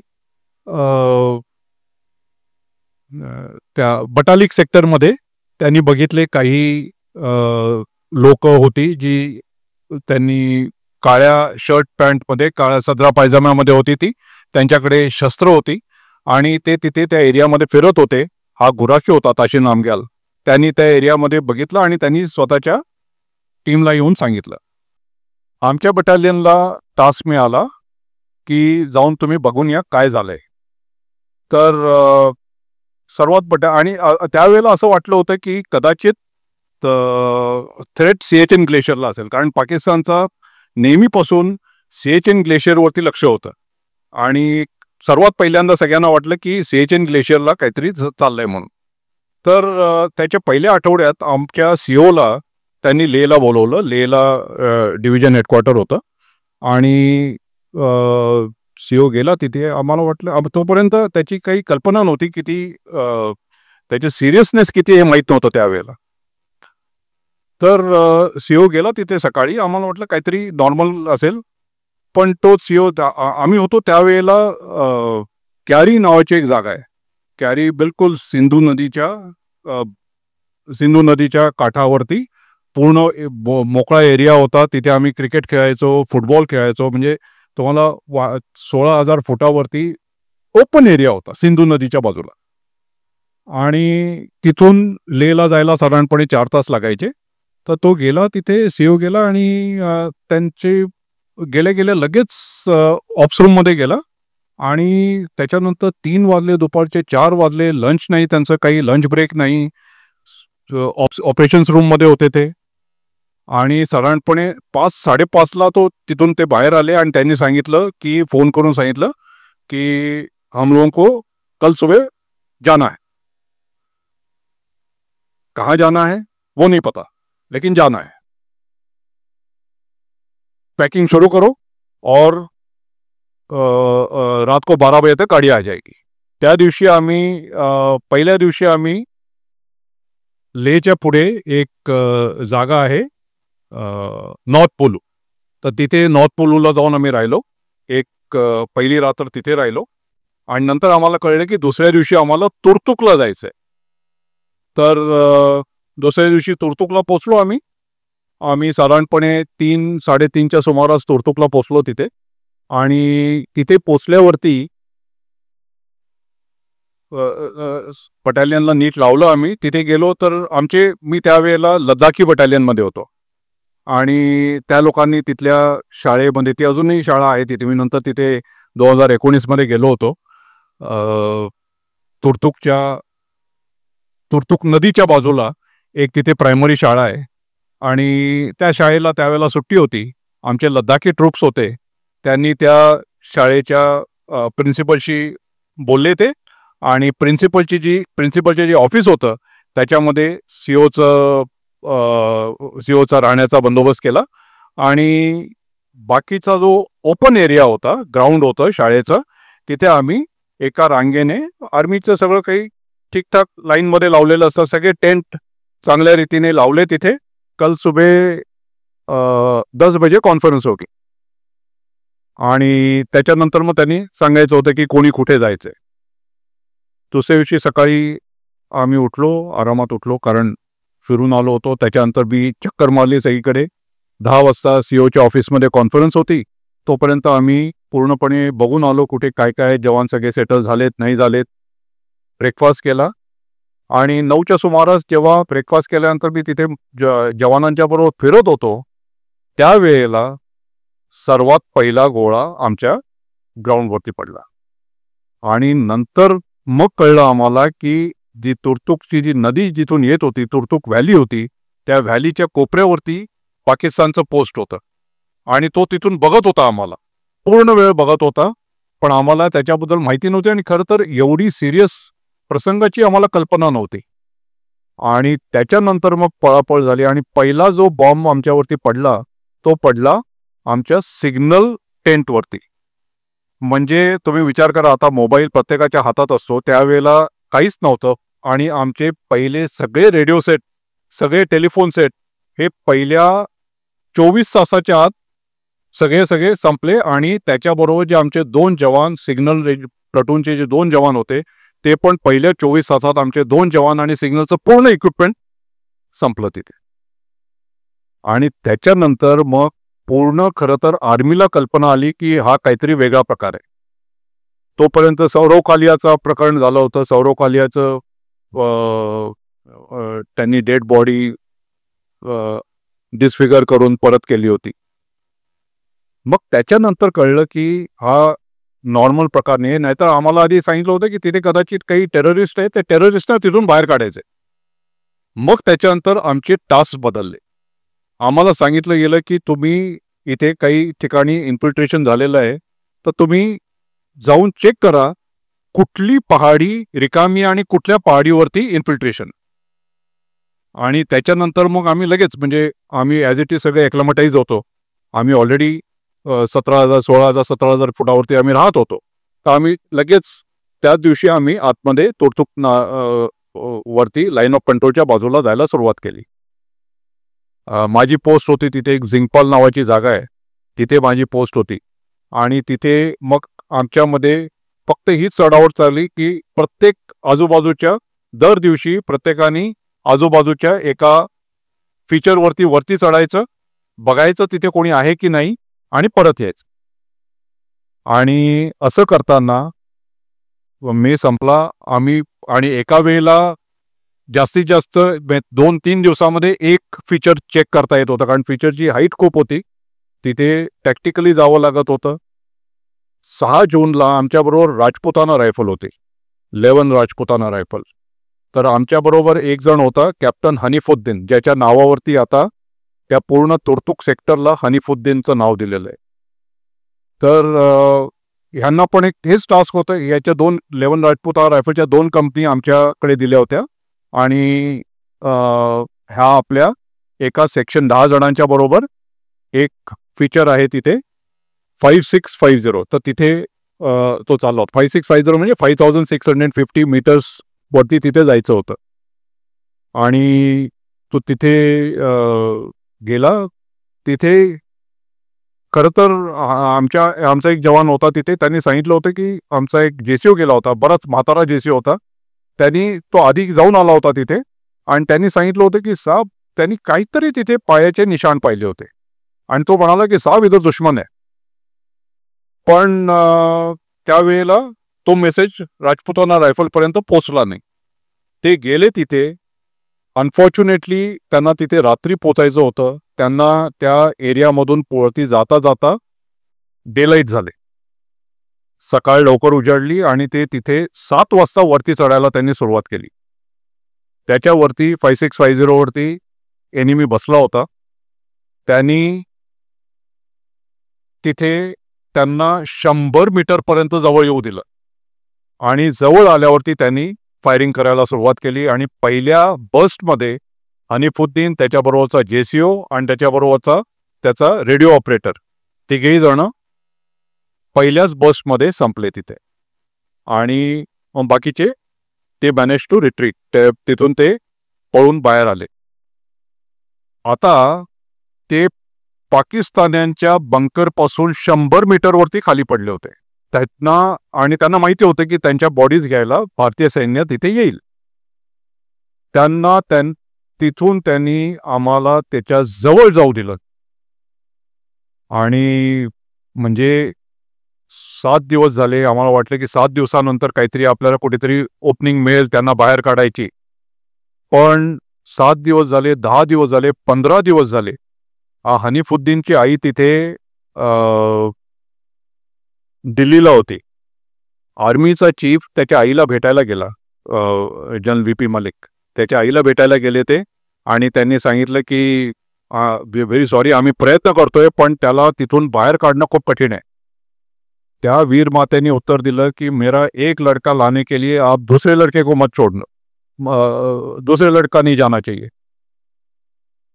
आणि त्याच्यानंतर मग पण त्यांच्या 11 राजग्रीपमध्ये एक पुण्याचा ऑफिसर होता, संजय विश्वासराव, माझ्याबरोबरचा, माझ्या बॅचचाच आहे तो जनरल म्हणून रिटायर झाल्यानंतर.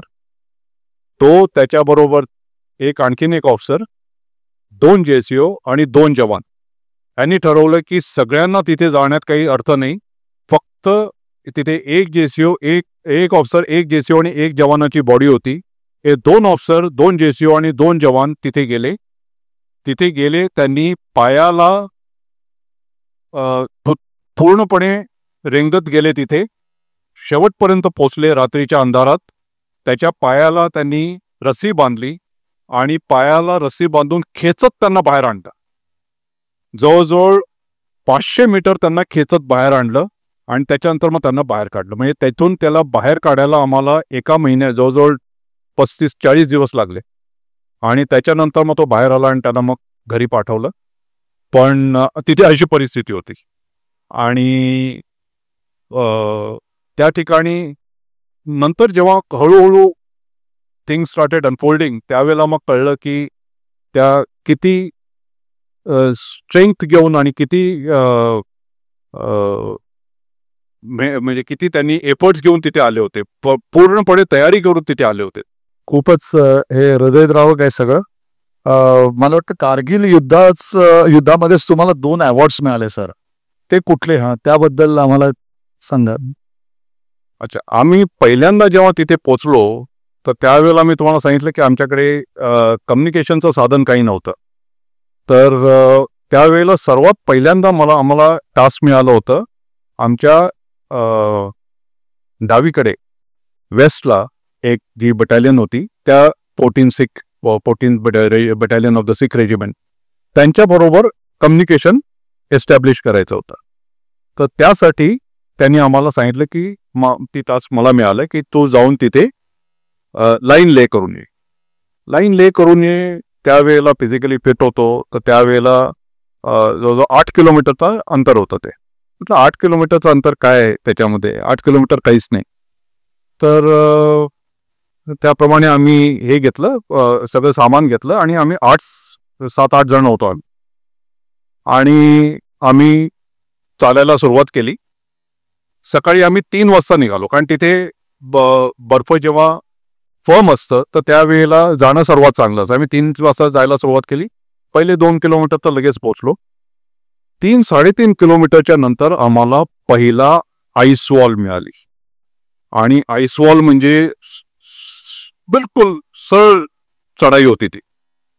आणि तिथे आमचे लडाखी ट्रूप्स होते आणि जवळजवळ ती 40-50 फुटाची ती आईस वॉल होती. आता जनरली तुम्ही मुंबई ठाण्यात राहता, 10 फुटावरती सर्वात जी जुनी घरं असतात ती 10 फुटावरती असतात. हल्लीची घरं 8 फुटावरती असतात. 8 फुटावरती आपलं सिलिंग असतं. 10 फुटा म्हणजे 50 फुटाची म्हणजे साधारणपणे 5 मजली इमारत, एवढी मोठी ती आईस वॉल होती. आणि त्या आईस वॉलवरती चढायला आम्हाला जवळजवळ 3 तास लागले. आणि 3 तास नुसते त्या पहिल्या आईस वॉलवरती चढायला लागले.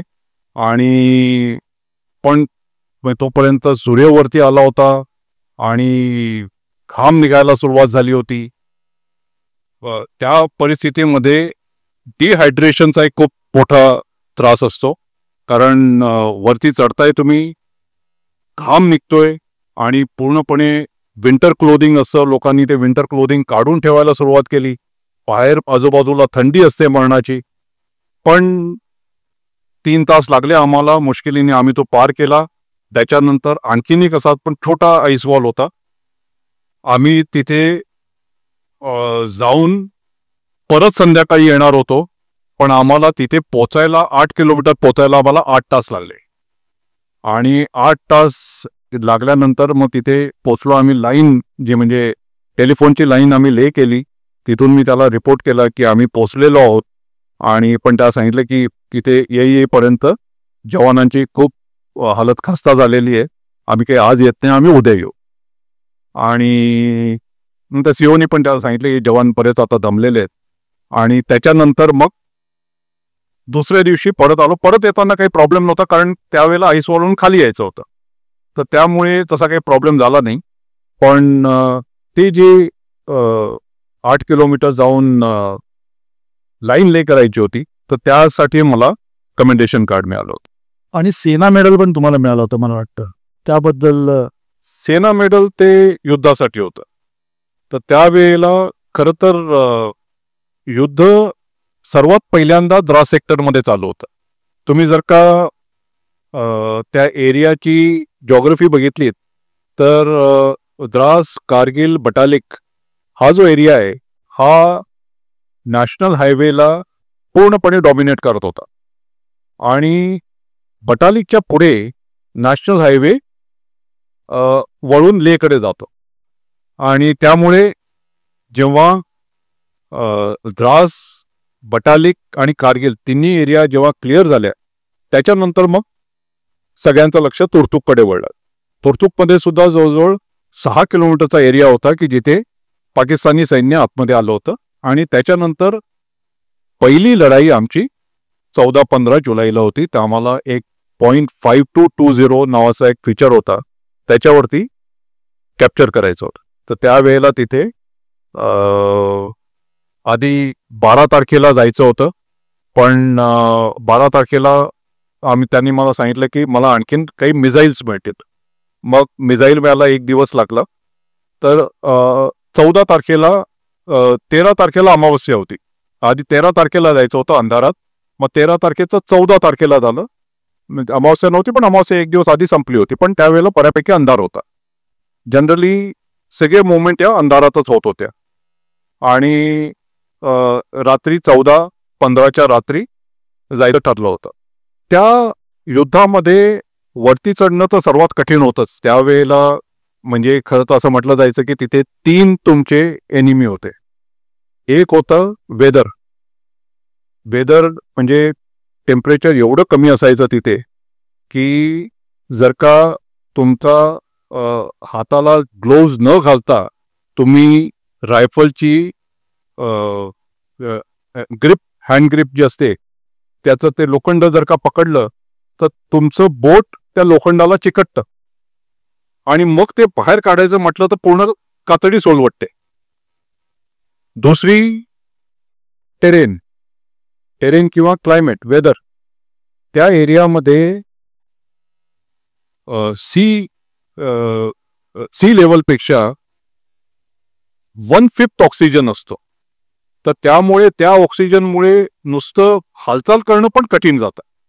आणि तिसरा तर आपला एव्हर नोन फ्रेंड पाकिस्तान आहेच तिथे. तर ह्या 3 शत्रूंची झुंज द्यायची असते. आणि त्यावेळेला सर्वात महत्वाचं होतं की त्या एनिमीचं डोकं खाली ठेवून. तर त्यावेळेला माझ्याकडे एक इथलेच नागपूरचे एक जनरल ओक म्हणून त्यांनी याचं सगळं प्लॅनिंग केलं होतं आणि त्यांनी माझ्याकडे जबाबदारी दिली होती फायर बेसची. फायर बेस म्हणजे आणि माझ्याकडे भरपूर मी इनफॅक्ट मागून घेतलं. फायर बेस म्हणजे तुम्ही अशा रीतीने जेव्हा अटॅकिंग ट्रूप्स वरती चढतायत त्यावेळेला फायर बेसमधून तुम्ही तुमच्या दुश्मनचं डोकं दाबून ठेवता, त्याला फायर करू देत नाही. आणि माझा फायर बेस अटॅक करायचा होता 5220 वरती, माझा फायर बेस होता 5350 वरती, त्याच्याही वरती. आणि 2 दिवस आधी आणि तिथे गेल्यावरती मी सांगितलं मला फायर बेसवरती जायचं तर मला ॲम्युनेशन पाहिजे, मला भरपूर ॲम्युनेशन पाहिजे. त्यांनी सांगितलं ठीक आहे तुला ॲम्युनेशन पाहिजे. मला 2 मशीन गन मिळाल्या, 2 हेवी मशीन गन मिळाल्या, 6 मोटर्स होत्या आणि पहिल्यांदा मला त्या एरियामध्ये 2 मिसाईल मिळाले. आणि म्हटलं ठीक आहे चांगली गोष्ट आहे. पण प्रॉब्लेम असा होता की मोटरचं एक जो बॉम्ब असतो त्या बॉम्बचं वजन असं 25 किलो. त्याच्यानंतर जी मशीन गन असते त्या मशीन गनचं एका मशीन गनचं वजन असं 8 किलो एका बेल्टचं. आणि मी ॲम्युनिशन तर मागून घेतलं होतं की 40 बेल्ट मला पाहिजेत प्रत्येक मशीन गन बरोबर. 40 बेल्ट म्हणजे 400 किलो वजन त्याचं, त्याच्यानंतर मशीन गनचं वजन आणि हे सगळं वजन घेऊन वरती चढायचं. ते पण फक्त रात्री वरती चढता येत होतं कारण दिवसावरती चढता येत नव्हतं कारण तो बघत होता तिथं. म्हणजे त्यावेळेला दर रात्री आम्ही म्हणजे त्या रॅम्बो टाईप मशीन गनचे बॉक्सेस तर बाहेर काढून टाकले, रॅम्बो टाईप आम्ही गळ्यामध्ये मशीन गनचे बेल्ट लावले आणि 3-3 चक्रा मारायचो वरती सगळं ॲम्युनेशन वरती घेऊन जाण्यासाठी. असे 3 दिवस आम्ही केलं, 12, 13 आणि 14च्या रात्री. पहिल्या दिवशी मी तिथे गेलो, पहिल्या दिवशी फक्त मी तिथे रात्र पूर्ण दिवसभर तिथे थांबलो आणि बघितलं तिथे तर माझ्या समोर दुश्मनचं एक तर त्यांनी डबल डेकर बंकर बांधला होता. म्हणजे खालती ते राहायचे आणि वरती त्यांनी मशीन गन लावली होती आणि मशीन गनचं ओपनिंग दिसत होतं, मशीन गनही आतमध्ये दिसत होती. त्याच्या दोन्ही बाजूला 2 छोटे बंकर होते आणि तिथे जवळजवळ 10 जवान तर फिरताना दिसत होते. 10 जवान तिथे होते म्हणजे 4-5 जवान आणखीन पाठीमागे असावेत. म्हणजे पाठीमागे आणखीन साधारणपणे 2 बंकर तरी असावेत. तर माझा असा अंदाज होता की तिथे साधारणपणे 15 जवान असतील आणि 15 जवान म्हणजे 15 जवानांच्या तेवढं ॲम्युनेशन असणं आवश्यक होतं. तर 3 रात्रभर आम्ही चढून तिथे फायरिंग केलं, चढून ते सगळं ॲम्युनेशन वरती पोचवलं. आता तिथे प्रॉब्लेम असा होता की वरती राहणं कठीण होतं. वरती राहणं कठीण अशासाठी होतं की वरती जर का कोणी राहिला तर तुम्हाला तिथे खाणं पाहिजे. खाणं पाहिजे म्हणजे जर का तिथे तुम्ही जेवलात तर तिथे वरून पक्षी येणार. ते पक्षी आले तर त्यांना कळलं असतं की या एरियामध्ये कोणतरी आहे. त्यामुळे वरती राहता येत नव्हतं. फक्त एक जवान तिथे राहायचा आणि तो मग दिवसा उजेडी तो कसा बसा बाहेर निघायचा तिथून.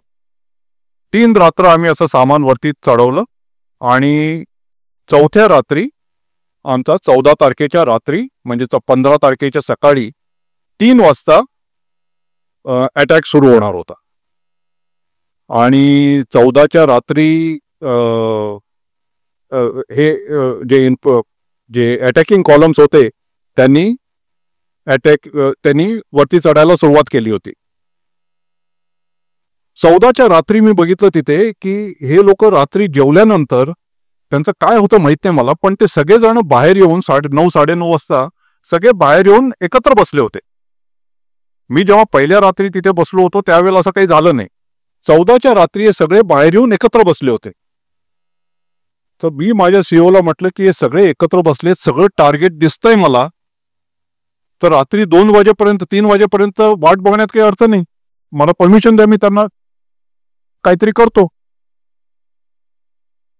त्यांनी पण विचार केला. त्यांनी म्हणजे जवान होते त्यांना सांगितलं तुम्ही जरा लवकर जा.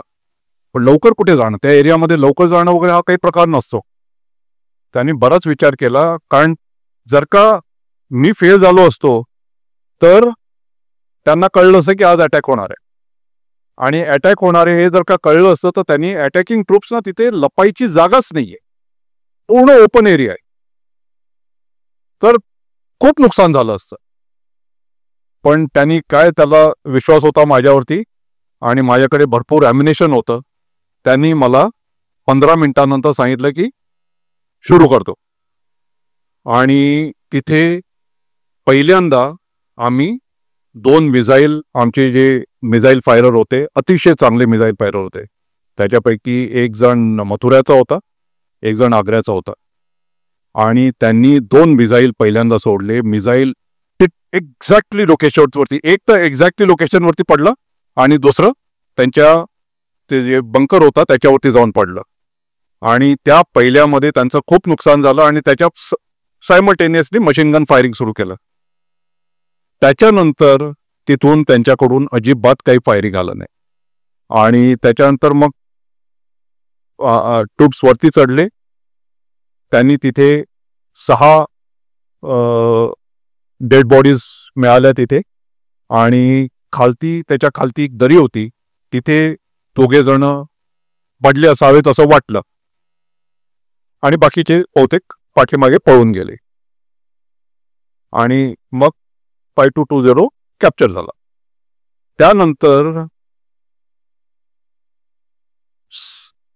त्यानंतर दुसऱ्या दिवशी मला पण उत्सुकता होती, मी तर लढाईच्या बाहेर होतो पूर्णपणे, पण दुसऱ्या दिवशी मी वरती चढलो. तिथे पूर्ण खाली उतरून 522 वरती गेलो. तिथे गेल्यावरती बघितलं की तिथे जो त्यांचा एक कॅप्टन होता, माझ्याच वयाचा असेल तो, त्याच्याबरोबर त्याच्या हातामध्ये त्याच्या मुलीचा फोटो होता, आणि त्या मुली, त्याचे दोन्ही पाय कापले गेले होते, म्हणजे पाया व्यतिरिक्त त्याला कुठेही काहीही इजा झाली नव्हती. आमच्या फायरिंगमध्ये त्याचे दोन्ही पाय गेले होते, आणि म्हणजे मोठेच्या मोठे शार्पनेल लागले असतील तिथे. आणि स्वतःच्या मुलीचा फोटो बघत त्यांनी तिथे जीव सोडला. म्हणजे बऱ्याच लोकांना वाटतं की युद्ध कथा रम्य, पण ऑन ग्राउंड बराच वाईट प्रकार आहे. तर त्या कॅप्चरसाठी मला सेना मेडल मिळालं होतं. मला वाटतं की ह्याच्यात आपल्याकडनं काही कॅज्युअलिटी झालेली नव्हती. ते नव्हतेच तिथे, ते बोथ गेले. म्हणजे आमच्या जे अटॅकिंग ट्रूप्स होते त्यांना एक राऊंड सुद्धा फायर करण्याची आवश्यकता नाही पडली. ते तिथे जस्ट वॉकड अप. खरंच अगदी मनापासून अभिनंदन आहे सरांचं. 5220 अशा तऱ्हेने त्यांनी कॅप्चर केलं होतं, आणि without any single casualty from our side. That is most important thing. कारण आपण ऐकलंय ते बऱ्याच ठिकाणी कारगिलमध्ये आपल्याही बरेच लोक शहीद झालेले होते, पण या पॉईंटला मात्र आपली एकही कॅज्युअलिटी नव्हती. आणि अशा तऱ्हेने या सरांनी ते 5220 सर केलेलं होतं. सर, आता थोडंसं दुसऱ्या बाजूनी एक विचार आमच्या सगळ्यांच्याच मनात आहे, तो म्हणजे रिक्रुटमेंटबद्दल. सर, 2.5 वर्ष तुम्ही मला वाटतं रिक्रुटमेंट बोर्डवर होतात, आणि त्यानुसार मिलिटरीमध्ये रिक्रुटमेंट करताना काय साधारण निकष असतात ते आज या इथे जे सगळे उपस्थित आहेत ते पालक असतील. तरुणांची संख्या कमी वाटते मला, पण पालक आहेत ते निदान आपल्या पाल्यांपर्यंत पोचवू तरी शकतील. आणि दुसरी गोष्ट, अग्निवीर, जे आमच्या सगळ्यांच्या मनात आहे अग्निवीर बद्दल, त्याबद्दल थोडक्यात काही सांगता आलं तर आम्हाला नक्कीच आवडेल. अग्निवीरची जी स्कीम आहे ही 2023 मध्ये सुरू झाली. 2022 मध्ये, खरं तर 23 मध्ये ते पासआउट झाली, पहिली टीम पासआउट झाली. 2022 मध्ये खूप कमी लोकांना माहिती असेल, पहिल्यांदा असं झालं होतं की डिफेन्स बजेटमध्ये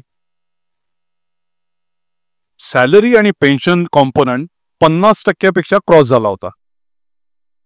तर त्यामुळे, आणि तो वाढतच गेला असता, आणि जर का पेन्शन आणि सॅलरीमध्ये जर का 50% जास्त खर्च व्हायला लागला तर मग मॉडर्नायझेशन कुठेतरी कमी पडणार होतं. तर हा एक साधारणपणे मध्यवर्ती विचार होता की ज्यामध्ये त्यांनी ह्याला सुरुवात केली. पण अग्निवीर हा जो प्रकार होता, हा प्रकार ऑफिसर्ससाठी गेली 50 वर्ष चालू आहे.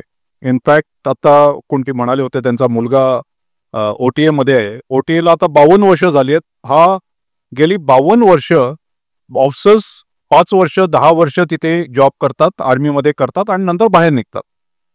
तर मला असं वाटतं की ह्याच्यामध्ये जास्त मुलांना आर्मीमध्ये जाण्याची संधी मिळते आणि हे आर्मीमधून बाहेर निघाल्यावरती त्यांना कुठे ना कुठेतरी जॉब मिळेलच.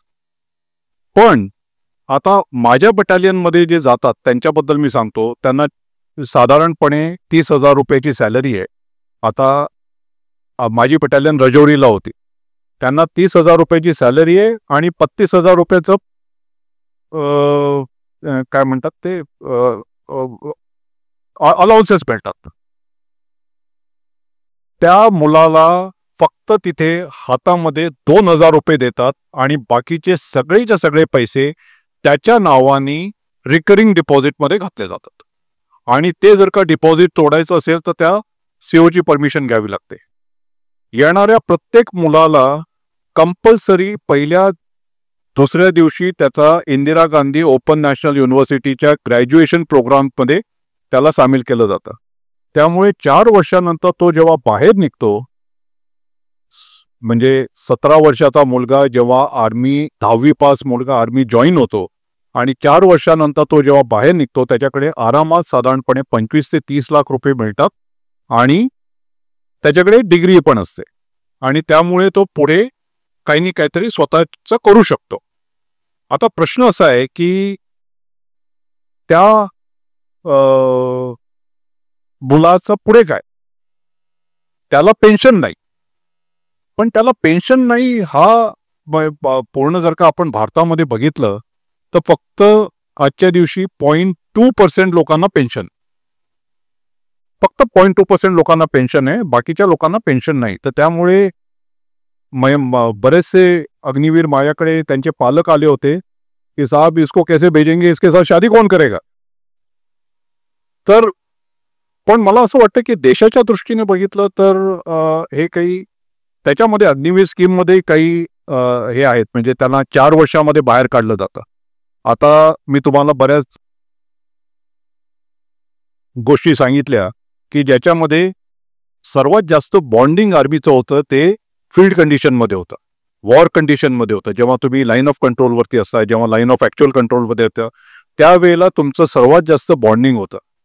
आता जर का तो 4 वर्ष आर्मीत राहिला, त्याच्यापैकी 6 महिने 7 महिने त्यांनी ट्रेनिंग केलं, तर अशी शक्यता आहे की त्याला फील्ड कंडिशन दिसणारच नाहीत. मग त्याला फील्ड कंडिशन दिसणारच नाहीत, मग त्याला तुम्ही कुठच्या आधारावरती ठेवणार आणि कुठच्या आधारावरती बाहेर काढणार. तर मला वाटतं ही एक त्याच्यामध्ये थोडीशी कमतरता आहे. ती 4 वर्षापेक्षा जर का त्याला 6 इनफॅक्ट 1962 पर्यंत 62च्या युद्धापर्यंत आपल्याकडे परमनंट जवान नव्हते, त्यांना पेन्शन नव्हती. 1962 पर्यंत सगळेजण 7 वर्षाची नोकरी करायचे. 7 वर्षानंतर त्यांच्यापैकी काही जण सिलेक्ट व्हायचे, त्यांना ते आर्मीमध्ये राहायचे आणि त्यांना पेन्शन मिळायची आणि बाकीच्यांना 7 वर्षानंतर बाहेर काढलं जायचं. तर अशा रीतीने काहीतरी त्यांना 6 ते 7 वर्षापर्यंत जर का ठेवलं तर त्याचा आर्मीलाही फायदा होईल, त्या पोरांनाही फायदा होईल, कारण 7 वर्षानंतर त्याला काहीतरी एक आर्मीचं चांगल्यापैकी अनुभव मिळेल. त्याला फील्ड एरियामध्ये नोकरी करण्याची संधी, म्हणजे त्याला लिडरशिप क्वालिटीज त्याच्यामध्ये डेव्हलप होतील आणि त्याचा त्याला बाहेर गेल्यावरती फायदा होईल. तर पण असं होईल काही नाही काहीतरी. मला वाटतं अजून पहिली बॅच पासआउट झालेली नाहीये. पहिली बॅच पासआउट होईपर्यंत त्याच्यावरती अजूनही विचारविनिमय चालू आहे. पण मला असं वाटतं की अग्निवीर ही कॉन्सेप्ट माझ्या मते, मला पर्सनली वाटतं की ही कॉन्सेप्ट काही वाईट नाहीये. सगळ्यांनाच पेन्शन मिळण्याची आवश्यकता नाहीये. काही जण जे आहेत ते आर्मीमध्ये कायम राहतील, त्यांना पेन्शन मिळेल, त्याच्यामुळे आर्मीचं वयोमान खाली, ॲव्हरेज एज खाली आहे. पण ही जी आजची जी 4 वर्षाची आहे ह्याचा कदाचित आणखीन जास्त विचार करणं आवश्यक आहे. जसा या बाबतीत थोडासा फरक झालेला आहे अग्निवीरच्या रिक्रुटमेंटबद्दल, तसाच थोडासा मी मागे येऊन परत विचारीन की 1999 सालचं कारगिल युद्ध आणि 2025चं ऑपरेशन सिंदूर ह्याच्यात साधारण तुम्हाला काय फरक सांगता येईल? कारण हा मुद्दा अशासाठी आहे की आमच्या सगळ्यांच्याच मनात ऑपरेशन सिंदूरबद्दल खूप क्युरिओसिटी आहे. सगळ्यांनी रोज आपण टीव्हीवर त्याबद्दलचे सगळं बघतोय. तर त्या दृष्टीने फक्त त्या युद्धात तुम्ही प्रत्यक्ष सहभागी होतात, या युद्धात तुम्ही नाही आहात, पण नक्कीच तुम्हाला आमच्यापेक्षा जास्त थोडंसं माहीत असेल. त्याबद्दल तुम्ही काही सांगू शका? खरं तर काय झालं माहितीये का, की कारगिल पर्यंतच्या सगळ्या युद्धांमध्ये 47, 48, 62, 65, 71 ही सगळी युद्ध पैदल सेनेने लढून जिंकलेली आहेत. तर हे जे ऑपरेशन सिंदूर झालं ह्याच्यानंतर म्हणजे आर्मीमध्ये असा एक जोक केला जातो की जर का मिसाईलनी युद्ध लढायचं तर मग आम्हाला धावायला का लावता तुम्ही. पण ती गोष्ट वेगळी आहे म्हणा, त्याचं ना लाईटर साईड. पण या वेळेला पहिल्यांदा आर्टिफिशियल इंटेलिजन्स वापरलं गेलं. गेल्या 5 वर्षामध्ये ड्रोनच्या युद्धनीतीने एवढ्या प्रोग्रेस केलेला आहे ते पहिल्यांदा दिसलं. यावेळेला म्हणजे आपल्या ज्या नाविक navigation of Indian by Indian constellation नाविक नावाची जी सिस्टम आहे की ज्याच्यामध्ये 2008 पासून आपण भारताचे सॅटेलाइट आपण डिप्लॉय करत आहोत, त्याच्यामुळे त्यांनी नुसता भारताचा नाही पूर्ण इंडो पॅसिफिक एरियाचा सगळा भाग हा मॅपिंग केलेला आहे. सगळ्या भागाचा मॅपिंग केलेलं आहे. म्हणजे ज्या वेळेला 88 मध्ये आपले मालदीव्सला गेले होते त्यांना मदत करायला, मालदीवला मदत करायला एक पॅराट्रोपर आहे तिथे, त्यांची जी आपली एक ब्रिगेड गेली होती, ते जेव्हा मालदीव्सला गेले तेव्हा त्यांच्याकडे टुरिस्ट मॅप होते. जेव्हा इनिशियली आपण श्रीलंकेला गेलो आपल्याकडे टुरिस्ट मॅप होते. आजच्या दिवशी पूर्ण इंडो पॅसिफिक रिजनचा आपल्या स्वतःच्या सॅटेलाइट्सनी पूर्ण टेरेनचं मॅपिंग केलेलं आहे. त्यामुळे पूर्ण भागामध्ये आपली सगळा एरिया आपल्याला माहिती आहे. त्याच्यामुळे झालं काय की जेव्हा पाकिस्तानचा तिथून एखादा मिसाईल फायर व्हायचं, ते मिसाईल आता तिथे आर्टिफिशियल इंटेलिजन्स आणि आपलं जे S-400 आणि आकाशतीर जे वापरलं जात होतं त्यांचे जे रडार सिस्टीम होते, हे रडार सिस्टीम आणि आर्टिफिशियल इंटेलिजन्सचं एवढ्या चांगल्या रीतीने इंटिग्रेशन केलं गेलं की तिथून प्रोजेक्टाईल फायर झाल्यावरती ते प्रोजेक्टाईल काय वजनाचं आहे, त्याचं टार्गेट काय आहे, त्याची किती वेळ लागेल, या सगळ्या गोष्टी आर्टिफिशियल इंटेलिजन्समधून कळत होत्या. जर का ते प्रोजेक्टाईल एखाद्या रिकाम्या जागेमध्ये पडणार असेल तर त्याला पडू दिलं जात होतं. जर का ते प्रोजेक्टाईल कमी कॅलिबरचं असेल, जसं इराणनी इस्रायलच्या युद्धामध्ये केलं होतं की त्यांनी एका पाठोपाठ एक एवढे सगळे ड्रोन्स त्याच्यावरती आणि एवढे सगळे मिसाईल, कमी किमतीचे मिसाईल त्यांच्यावरती फायर केले होते. आणि त्याच्यामध्ये त्यांनी त्यांचं जे डोम होता त्यांचा, त्या डोमचे जे मिसाईल्स होते सगळे भारी किमतीचे मिसाईल त्यांनी छोट्या मिसाईलवरती त्यांनी फायर केले होते. आणि त्याच्यामुळे त्यांचं इस्रायलचं पण त्याच्यामध्ये फायनान्शियल नुकसान खूप झालं होतं. भारताने काय केलं की जेव्हा त्यांना कळलं की छोटे मिसाईल्स आहेत तर त्यांच्यासाठी जे लिगसी सिस्टम्स आहेत, म्हणजे ज्या छोटे जे गन्स आहेत, पिनाका आहे, या म्हणजे ज्या मल्टी बॅरल लॉन्चर्स आहेत, हे वापरून त्यांनी छोट्या गन्सना फायर केलं होतं. आणि जेव्हा प्रोजेक्टाईल मोठे होते, जे अमृतसर किंवा दिल्लीकडे जे प्रोजेक्टाईल जाणारे होते, त्यांच्यासाठी ब्रह्मोस वापरलं गेलं. तर त्यामुळे त्याच्यामध्ये एफिकसी आली, इकॉनॉमी आली आणि इफेक्टिव्हनेस आलं. तर त्याच्यामुळे इंटिग्रेशन एवढं चांगल्या रीतीने झालं होतं की त्यामध्ये आम्ही इनफॅक्ट मी 2020 मध्ये रिटायर झालो, पण त्याच्या आधी आम्ही नेटवर्किंग एन्व्हायरमेंटवरती फक्त अभ्यास करायचो.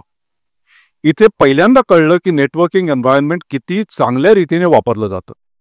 आणि पूर्णपणे म्हणजे गुजरातपासून ते नॉर्थ लडाखपर्यंत सगळा एरिया मॅपिंग झाला होता. सगळीकडे आपलं एअर डिफेन्स डिप्लॉईड होतं आणि सर्वात मुख्य गोष्ट, आता तुमच्यापैकी किती जणांनी एक तो फोटो बघितला माहित नाही मला, एक integrated air defence command and control system आपली जी दिल्लीला होती, दिल्लीला नाही ती अंबाल्याला होती, त्याचा त्यांनी फोटो दिला होता. आणि त्या फोटोमध्ये जवळजवळ 50% लेडी ऑफिसर्स होत्या. तर म्हणजे त्यांचा सुद्धा तेवढा सहभाग होता. तर या काही गोष्टींमध्ये ऑफ सिंदूरनी खूप वेगळा एक अनुभव दिला की आपल्यामध्ये केवढी क्षमता आहे हे खरं तर भारताला स्वतःला कळलं आणि आपण पूर्ण जगाला सांगितलं की जर का आपल्यावरती असा काही हल्ला झाला याच्या पुढे तर लाईन ऑफ कंट्रोल किंवा इंटरनॅशनल बॉर्डर पार न करता आपण चांगल्या रीतीने उत्तर देऊ शकतो. नक्कीच हा खूप मोठा फायदा झालेला आहे आणि त्यामुळे ऑपरेशन सिंदूर सर आपल्या दृष्टीने यशस्वी झालेलं आहे असं म्हणायला हरकत नाही. हो, नक्कीच. ऑपरेशन सिंदूर जे काही मिलिटरी एम होते ते मिलिटरी एम नक्कीच अचीव्ह झालेले.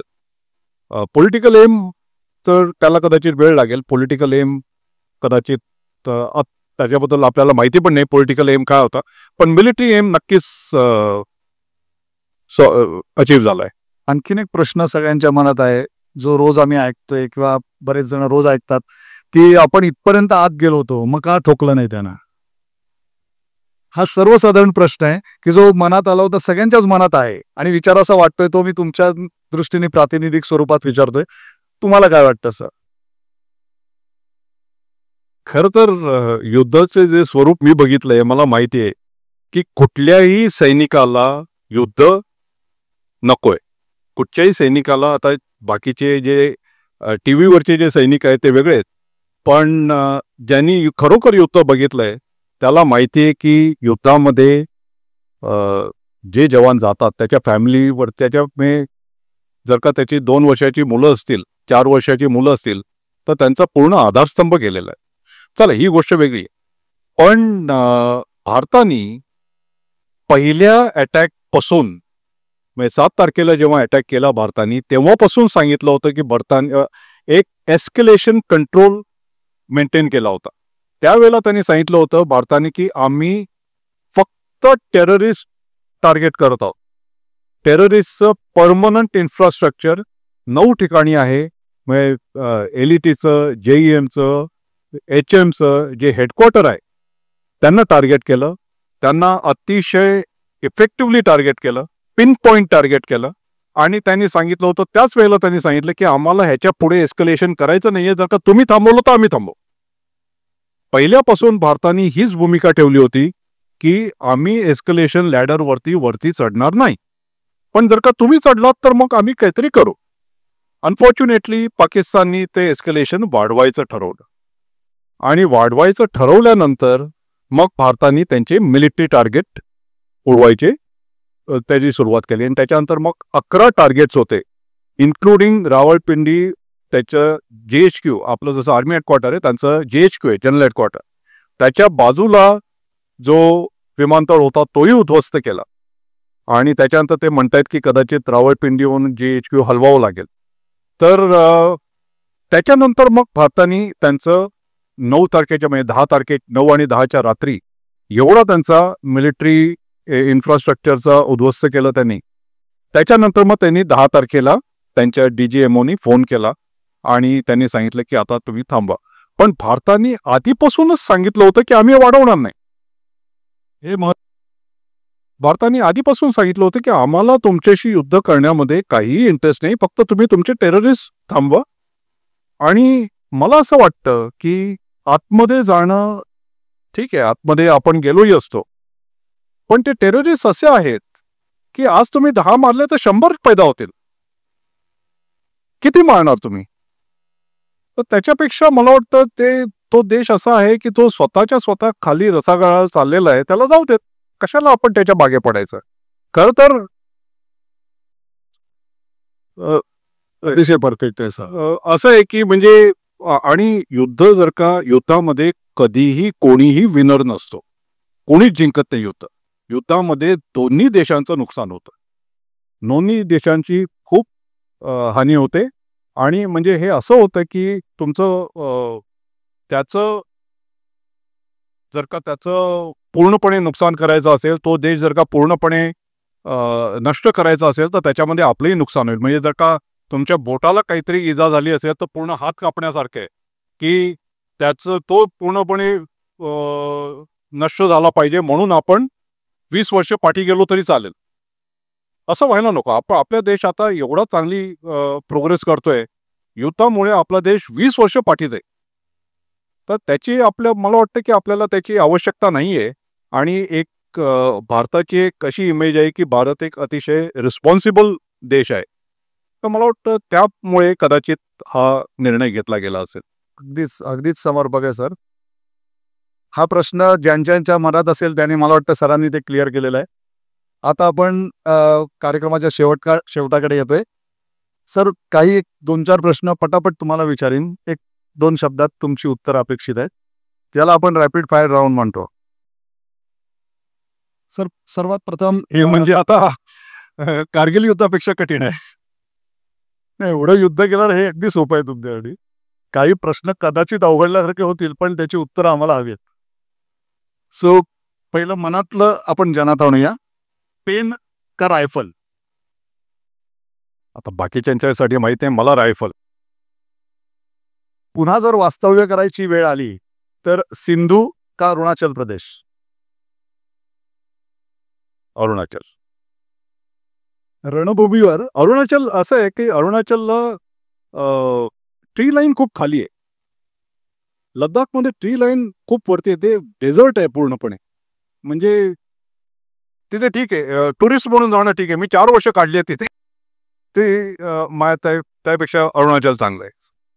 नंतर रणभूमीवर सर्वात महत्वाचं काय असतं? मेंटल हेल्थ का physical health? Mental health always mental health. Physical health तर होऊ शकते पण मेंटल हेल्थ सर्वात महत्वाची आहे. जर का मेंटल हेल्थ एखाद्या जवानाची खराब असेल तर त्याच्यामुळे सर्वच्या सर्व प्लटूनला किंवा सर्वांचं नुकसान होऊ शकतं. मेंटल हेल्थ अतिशय आवश्यक आहे. पुनर्जन्म झाला तर नागरिक व्हायला आवडेल का सैन? अरे, my own battalion, same battalion, go back there.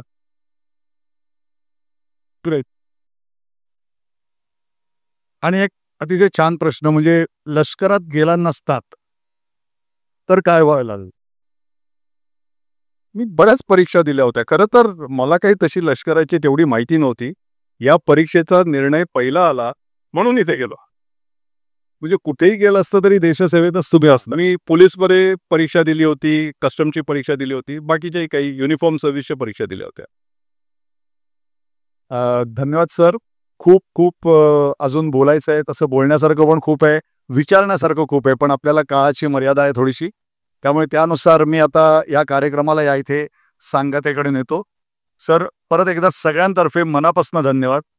आणि परत कधी जमलं तर आम्ही तुम्हाला परत उत्तरार्धासाठी बोलू, कारण आम्हाला अजून खूप ऐकायचं आहे. आज फक्त आपली सरांची कारगिलची झलक झालेली आहे, अजून बऱ्याच झलकी बाकी आहेत. तर आपण कधी जमलं तर नक्की परत भेटूया. तुमच्या या अशा प्रतिसादामुळेच आमचं या इथलं हे कार्यक्रम करण्याचं आम्हाला खूपसं वाटायला लागतं. आणि त्याच्यातनंच चांगले चांगले कार्यक्रम आज जितेंद्र वैद्य सर जे आहेत ते गप्पांच्या माध्यमातून सादर करत असतात. त्यांचं खरंच खूप कौतुक आहे. कारण मी जेव्हा गप्पांचा पहिल्यांदा कार्यक्रम ऐकला तेव्हापासून मला या कार्यक्रमाचं वेड लागलं, की त्या दृष्टीने सगळ्यांच्या जनमानसात जे माहीत असलेले किंवा माहीत नसलेले की जे ग्रेट लोक आहेत त्यांचा परिचय या इथे होतो, त्यांच्याशी गप्पा मारता येतात आणि त्यांच्याकडनं आपल्याला बरंच काही नवीन कळतं. त्यामुळे परत एकदा सर तुमचे सगळ्यांकडनं मी तुमचे आभार मानतो. तुम्ही या इथे आज आलात आणि आम्हाला तुमच्या या युद्धाच्या कथा सांगितल्यात ज्या तुम्ही स्वतः अनुभवलेल्या आहेत. परत एकदा धन्यवाद. जितेंद्र वैद्य सर, थँक्यू सो मच. आणि गप्पांच्या सगळ्या टीमचं खूप खूप धन्यवाद.